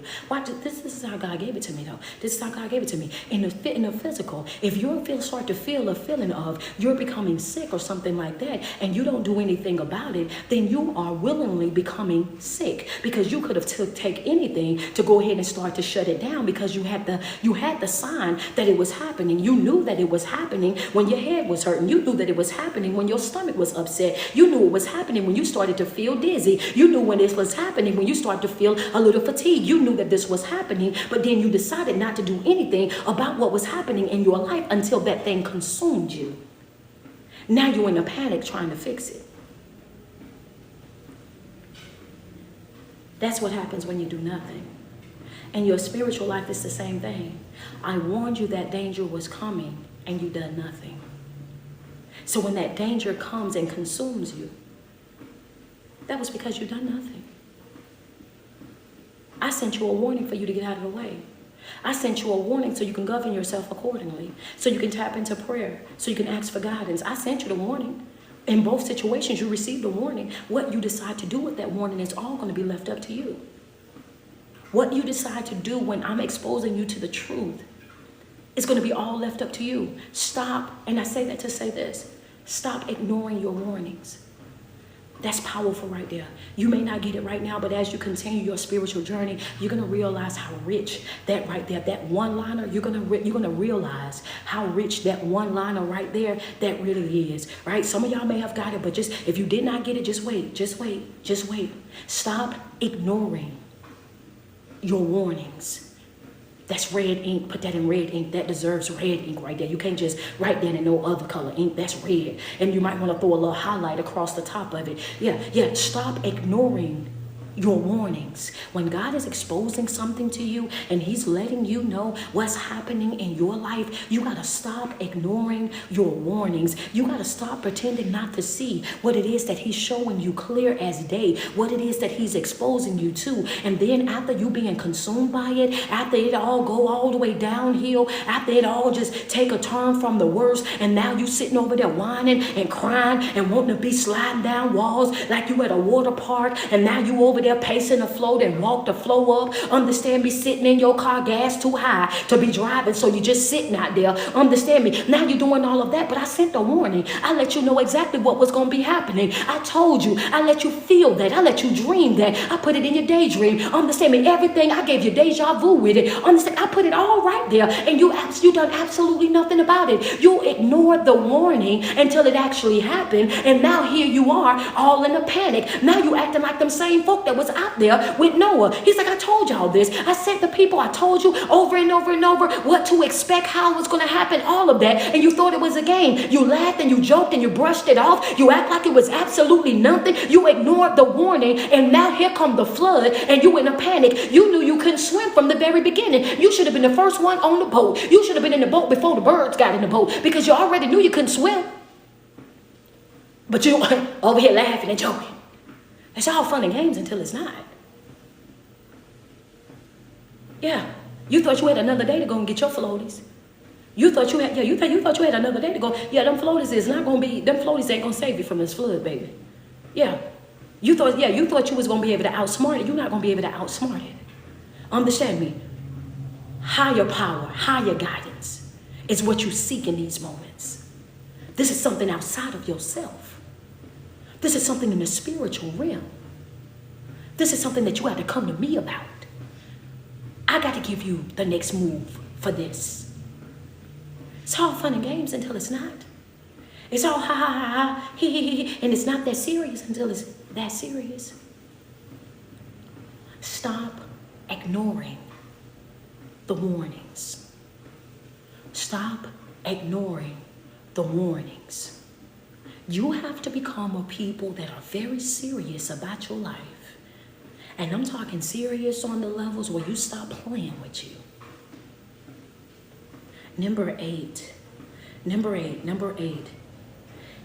You can sense in authenticity and manipulation. You can sense in authenticity and manipulation. Number 8, you can sense in authenticity and manipulation. A part of your awakening is that you can sense it. You can sense when it's real and when it's not. When you're operating with Christ conscious and you are going through, right? When you are going through the changes, the stages of transformation, you can sense in authenticity and also manipulation. Those things are crystal clear to you now, right? You know the difference in between what is real and what is not. One thing that I told the Chosen family before, that a couple of years ago, I said the thing about your spiritual journey is the more that you're working on yourself and your development, you can see what's real and you can see what's not real. And you can tell by the way that it makes you feel. You can have two people and they can get up and they can say the same exact thing. They can say the same exact thing, but when one person say it, you don't feel nothing when they say it. It's just like, oh, okay. And then the next person that gets up and when they say it, they awaken something in the inside of you. It triggers something in the inside of you. It snaps your attention. It makes you shift your whole body around. You might be a chatterbox when one person is up and they saying this, this, and this, but when that other, oh, wait a minute, it grabs your attention. Why? Because that anointing, understand me, it draws you in. And it's like, wait a minute, whoa, whoa, whoa, whoa, whoa. Well, that sounded good when they had sounded good, right? Wait a minute, wait, what they said? Now all of a sudden you got your pen moving. Now all of a sudden you locked in. And that person, I just told you the same exact thing. But yeah, you didn't say it like that. It was something about that was different. This is why I tell y'all all the time, don't get caught up in people and comparing yourself with people. Understand me, some people can be doing the same exact thing that you're doing. Understand me, using the same exact words that you're using. They can be putting it out there the same, try to put it out there the same exact way. They can mimic every single thing about you except for that anointing. That anointing, they cannot mimic. Understand me, that calling, they cannot mimic. They can't take what God is God's given. When it's God's given, they can't take it. The words, once the words is out there and you put it out there on the floor, people can go and they can say everything that you say. They can say it just like how you said it and all of that, but it won't do what it did when you did it. Understand me, because that anointing can't be copied. It can't be mimicked at all. Understand me, this is how you know what's called and what's not. Another thing that I said inside of that, right? You learn as you're growing and evolving in Christ, right? As the more that you're operating with this type of mindset, you're able to determine what is manipulation and what is actual love. You learn the difference. It says, in addition to heightened intuition, right? Inauthentic or manipulative behavior when someone is deceiving you as well. Things that are out of integrity are hard to be around. Things that are out of integrity, they are now hard to be around. It's hard for you to deal with things that's not real. It's hard for you to deal with or sit with folks and understand that this is what they got going on and you know that that's not what it's supposed to be. It's difficult. It becomes difficult for you. It becomes hard for you. It becomes a struggle for you to be a pretender. The more that you're operating with this Christ conscious and entering into that stage of awakening, you find it very hard to pretend. Anybody in the chat on all three platforms, double tap on this screen. As the more that you got into your spiritual journey, your self-love journey, your healing journey, you found it very hard to pretend. Like before, you could go and you can tolerate it. You can sit there and you will hey and bye everybody, and yeah, you will give them a few minutes. But the more that you started working on yourself and your development, you just started opting out of going all together. Now I'm not pretending. I'm not finna act like I'm cool with it. I'm not finna see. I just can't do it. And you just don't go all together because it's too draining for you to pretend. It's too draining for you to act like it. You can't even sit in that environment and act like you don't know what you already know. You feel out of place. You feel I just don't want to do it. You just don't do it because you don't fit in that anymore. You can't put up with that anymore. It's too draining. It's too uncomfortable for you. We're going to be real. Double tap on that screen. Yeah, friends say church, and that's a fact. Because once you've been exposed to it, like it says, you start to sense the inauthenticity. When you start to feel that and see the manipulation, a sermon won't be a sermon for you anymore. Because now you're able to read the room and see what's happening through it. And especially as you're continuing to see the same thing happen on repeat, and there's no real change in what's happening in those people, then you start to say, hey, look, I need something better than this, bigger than this. I want to see change. Because now when you go, you're not looking for the amount of people, you're looking for the amount of change, right? Because they say you're known by the fruit. How many people are changing, growing, evolving? How many lives are really being impacted? That's that's what becomes a thing to you. And you start to see through that. But when you're working on yourself in your spiritual journey, it makes it very hard, right? Very hard for you to pretend. You can't pretend anymore. It bothers you to pretend. You love integrity, right? You love integrity. You love realness. You love rawness. You know what I'm saying? And you will prefer for people to give it to you straight. You will actually start to despise things when people try to sugarcoat it or try to water it down for you. You get instantly upset with stuff like that because you don't want that. Like, give me the real, give me the truth. Because if you give me the real, you give me the truth, then I'm able to, I can respect you more. I can respect you more. I can appreciate you more. I can, you know what I'm saying? Your respect level for those individuals, your appreciation for those individuals is skyrocket, right? Because you appreciate truthfulness, honesty, transparency, clarity. You appreciate those things so much more. But if you sugarcoat it, I gotta go. If you feel like you got to water it down and you got to send all, you know what I'm saying, let me, no. I don't need you coming here with the disclaimers. I don't need you to come in here trying to set it up and all of that. Say what you need to say. Say exactly what you need to say, how you need to say it, so we can move on from there. The more that you're growing in Christ and whatnot, you're going to deal more with clarity. And you don't like anything that is chaos. You don't want no parts of it. You deal more with clarity and you don't want no parts of chaos. The manipulation you are able to see through. You know what is a service and what's a seller. These things become crystal clear to you as you're working as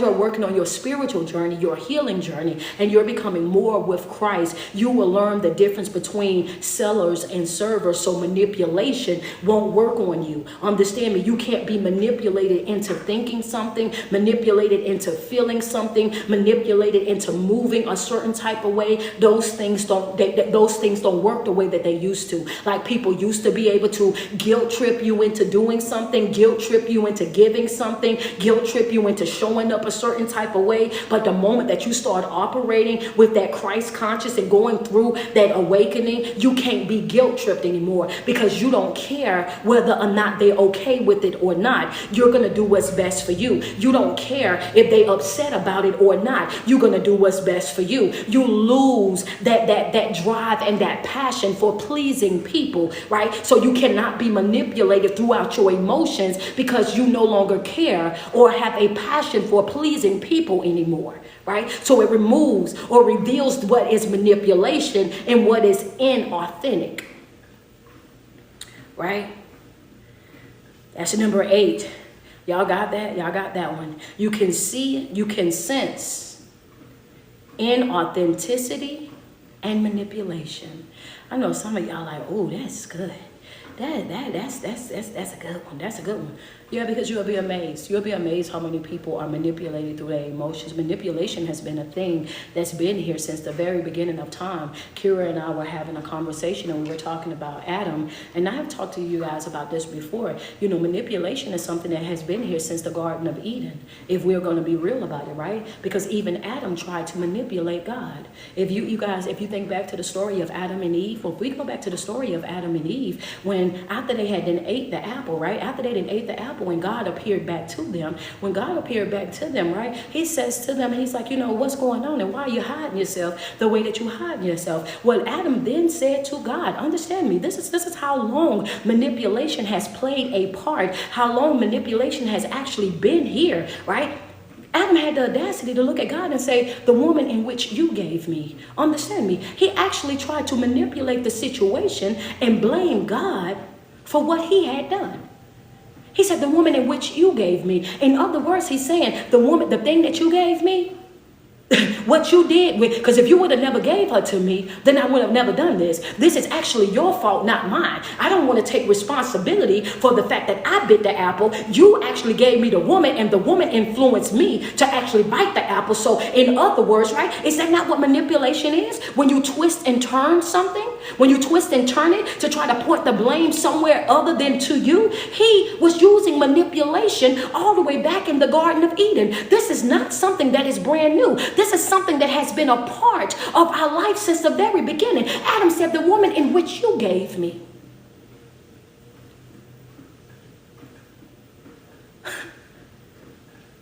Hello?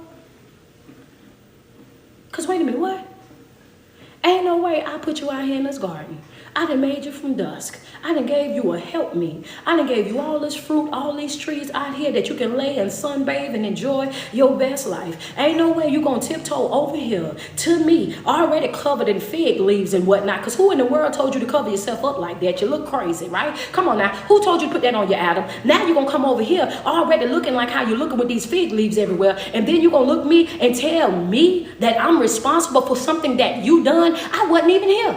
I wasn't even here. I was out making some other stuff. I was over here doing something. I'm just putting it in 2025. I'm out here doing some other stuff. I'm out here making some other stuff, creating some other beings and everything else. I'm trying to make some elephants, some tigers, some bears. I'm over here doing that. And here you is coming over here telling me that the help me that I gave you because I wanted you to have some company. Understand me? I didn't want you to be over here by yourself bored. And here I am that did you a favor and gave you somebody to keep you company, somebody that you can lay back, kick it with, have multiple churn with, that you can eat these fruits with, sunbathe with, and you gonna come back over here and tell me, the woman that I gave you? You had one job. One job. And that was not to eat the fruit. And then you're gonna come over here and try to manipulate me into thinking that it was my fault because I gave you the woman? Adam, even if I didn't give you the woman, the tree was still there. The tree and a woman is still the same thing, right? The woman, if we was to think about it, the tree was forbidden. You wasn't supposed to eat off the tree, period, point blank. I don't care who came. Thank you, Queen Fire. I appreciate that, CA. I don't care who offered it to you. I don't care how seductive they made it seem. I don't care how they dressed it up, Adam. You had a divine right of choice. You could have let her eat the apple all by herself. You decided that you were going to be a follower of her. You fell for the trick, for the seduction of her. That had absolutely nothing to do with me. I gave you a direction, understand me, an instruction. I told you exactly what to do, and you decided that you were going to do what you wanted to do. And now you are going to suffer the consequences of your decision making. Understand me? And this ain't got nothing to do with her, right? Because anybody can present you with anything. It's up to you whether or not you're going to bite the fruit or not. And that's the same way that it goes for each and every one of us in our day-to-day life. I don't want to hear nothing about what nobody else then told you. I don't want to hear nothing about what nobody else then did this or they didn't did that. That was up to you. You got your own brain for a reason. Understand me? And if you decide that that's what you're going to do, you're going to have to be willing to suffer the consequences of your own decision making. When you decide that you're going to go over there and do that, if you're going to lay up over there and you're going to do this and whatever comes with that is what you have to be willing to accept. That manipulation is not going to work, son. Yeah, you ain't going to be able to twist and turn your way up out of that. And it's the same way when we're dealing with people right now. Today, number 8 is you can sense inauthenticity and manipulation. You can sense inauthenticity and manipulation. You can sense it. You can feel it. You can see right through it. And this is one of the main reasons why, yet again, I'm going to say it, a narcissist can't stand a spiritual person. A manipulator can't stand a spiritual person. A liar and a cheat, a user and an abuser cannot stand a spiritual person. Why? Because they can't manipulate you. They can't finesse you. They can't get over on you. They can't make you think something that you know is not it. It's because you're too inclined in the spiritual realm. You see straight through it. And even if you don't speak about what you know, it don't mean that you don't know it. You be all the way aware. You be all the way up on it. Understand me? You just be waiting on it to come to the light. And as soon as it hit the light, as soon as it's on the flow, you bow out gracefully, so smoothly. You don't argue with nobody. You don't tennis no conversations with nobody. You just let it be known. I told you. I already knew. And one thing about a spiritual person is we don't get mad about what we already knew. Because we already knew. And because we already knew, we've already felt everything that we was going to feel towards it. We've already sensed it. We've already dreamed it. We've already gone through all the emotions in the spiritual realm with it. So when it actually happens, you don't get the response from us that you thought that you was going to get. Thank you so much, Valerie. I appreciate you. You don't get the response from us that you thought that you was going to get. You don't get the rebuttal. You don't get the all over the place emotional wreck. You don't get us being angry. You don't get us falling all out in the floor. You don't get us yelling and screaming and slamming doors and using words that we probably don't want to be using as believers. You don't get any of that from us. Why? Because we already knew and we've already felt everything that we was going to feel towards it. So we just bow out gracefully. Respect intact, energy intact, and we just head out. Number 8 is you can sense inauthenticity and manipulation.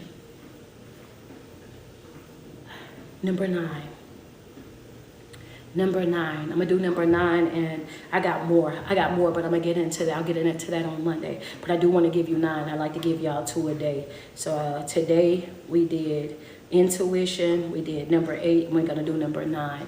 I want to do number 9. If you guys can give me a few more minutes, double tap on my screen where y'all at 186, get us up to 200K. Double tap on that screen for me over there on TikTok, get us up to 200K real quick. Can I get 5 badges on IG? Double tap on my screen, Facebook, let's get it up there.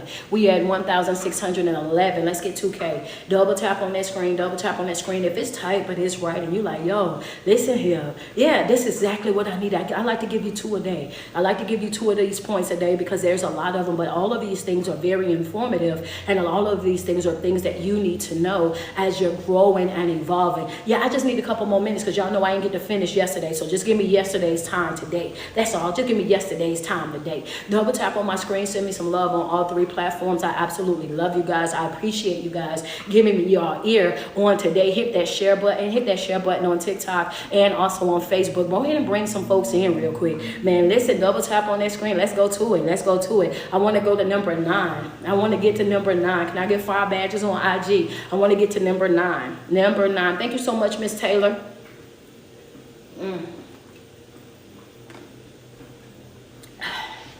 Let's get to number 9.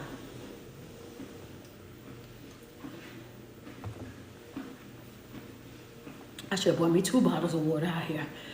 Whew. I got number 9. I am sweating up in this thing.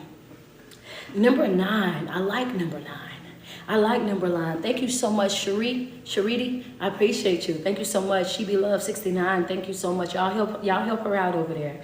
It says number 9 is you realize everyone is on their own path. Gigi McGross, thank you so much, sweetheart. 3 more on IG. All right, what you say number 9 is you realize that everyone is on their own path.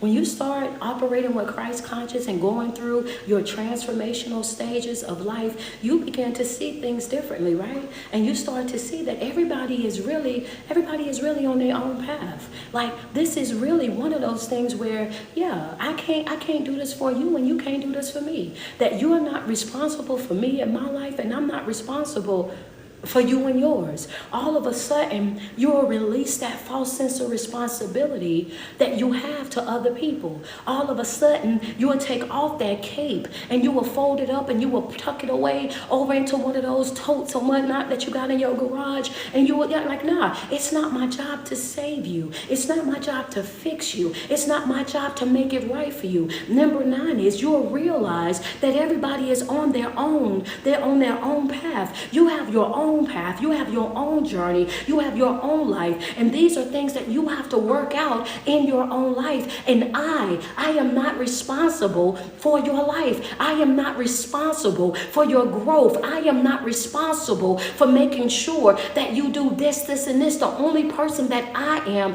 responsible for is myself. I'm only responsible for me. Number 9 is you realize that everybody is on their own path, and you start to step back and step away, and and you become a person that is solely focused on your own life and on your own journey, and you allow other people to live in whatever choices, whatever decisions that they're making for their life, and you do that, and you do it without feeling guilty. You do that without feeling like you owe them something. You do that without feeling that heaviness of I should go and fix it and I should go and do it. You just naturally say, hey, you let people know, because you're going to always be that person to let them know, hey, if I was you, I wouldn't do that. But I mean, again, I'm not you. Whatever it is that you decide to do, just make sure you have to you have to deal with the consequences. Whatever comes with that is going to be something that you're going to have to deal with. And don't think that I'm going to come rescue you.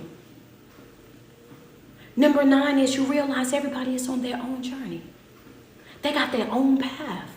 That this is not a group project. That this is not something that you do it for them or they are able to do for you. This is a solo thing.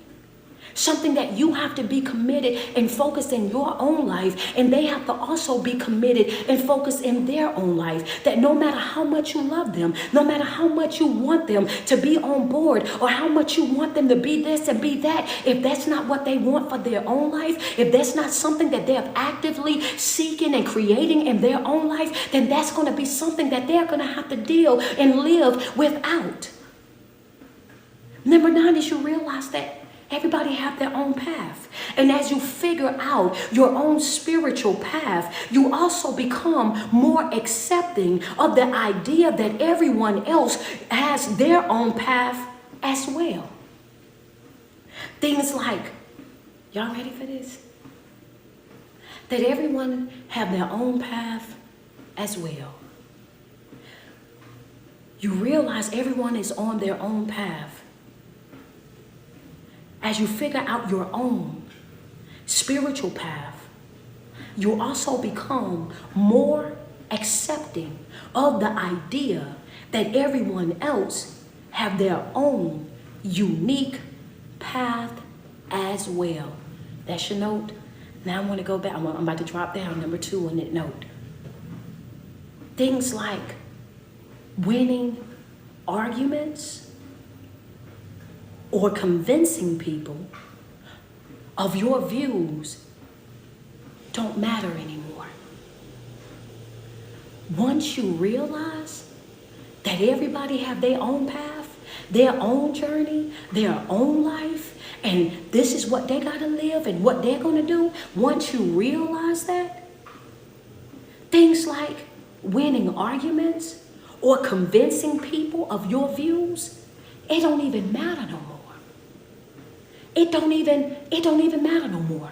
You're not out here trying to win the argument anymore. You don't care about telling your side of the story anymore. You're not trying to go outside your way to make sure that they get it and they see you as right anymore. That don't bother you no more. Them understanding your views and where you're coming from, it don't even matter no more. Understand me. You start to step back and step away, and you let people think what they want to think. You let them feel whatever they want to feel. Once you are clear, once you are transparent, and once you are open and honest about where you feel, what you feel, and where you stand, you leave it at that. You don't tennis it no more. You don't give no more energy to it. You walk smooth right on up away from it, and you leave it right there on the floor, and they can do with it whatever it is that they decide to do with it. This is what happens when you realize that everybody have their own journey, everybody have their own path. When you become that person, you take off the cape. When you become that person, you no longer concerned. I don't even argue with you no more. I let you think whatever you want to think. I'm not going outside of my way trying to prove nothing to you no more. I let you feel whatever it is that you're going to feel, and I go right on about my business. Why? Because you start to learn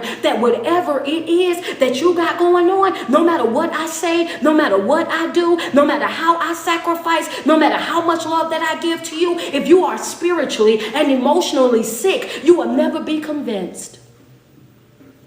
It's a waste of my time.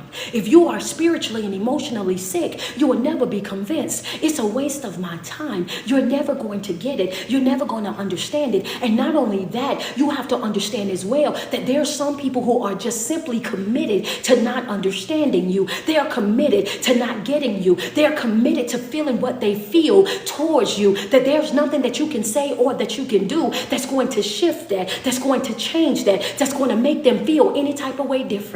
They are already committed to what they are already committed to. And you have to be willing to dust it up off your feet and keep moving. Keeping your peace intact.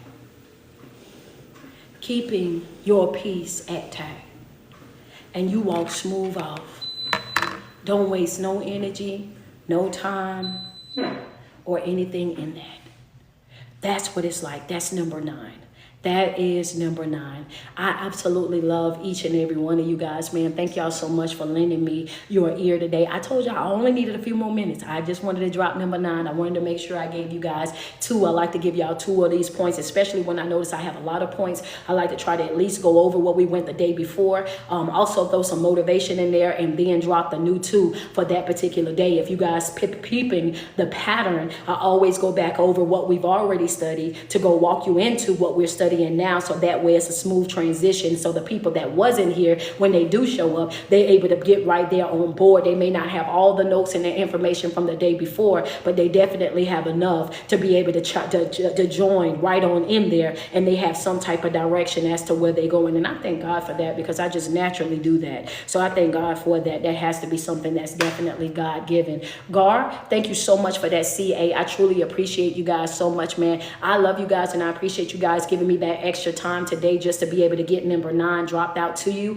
Every single day that you wake up and you put 10 toes to the ground, I want you to sweat yourself. Tell yourself how beautiful you are and how much you love you, because there's no love like self-love. And you first have got to love yourself way before you're able to love anybody else. Of course, hey, Mirror. Of course, it's your favorite online motivational speaker, life coach, and evangelist. It's your girl, Street Poet. It's been an absolute pleasure teaching you guys this week, man. I'm telling y'all, these past couple of weeks have been nothing short of amazing. From 3 weeks in Christ Conscious, now 2 full weeks already into the transformational stages, and we still got more information to drop out there. Thank you so much, Neek. I appreciate you for that CA this morning. Listen, I'm telling you, like, it's been an absolute pleasure just being able to teach you guys and seeing you guys super excited about the information. We got everybody that's jumping in, and y'all are taking notes and everything else. So I truly appreciate the love that I receive from you guys, and thank y'all for just letting me be able to pour into you. Thank you, Rashida. I appreciate you so much. So I just want to say to you guys that I love you tremendously. I really and truly do. And I want you guys to stay locked in and stay committed to your journey. Your greater is most definitely later,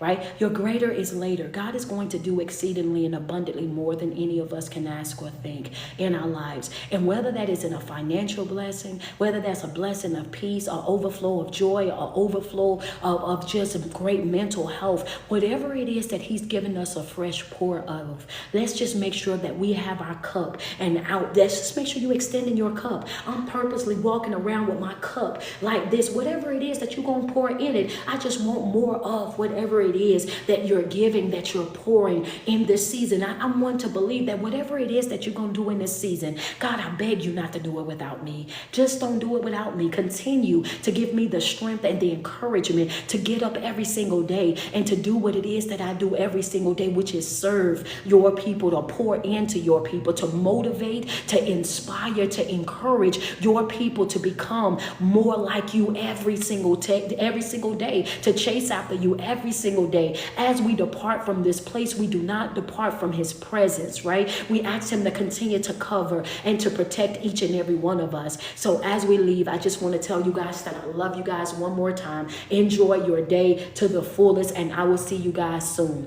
I'll see you guys on Monday. Y'all be good. I'll see you guys Monday for morning walk and worship. Y'all be good. I love y'all.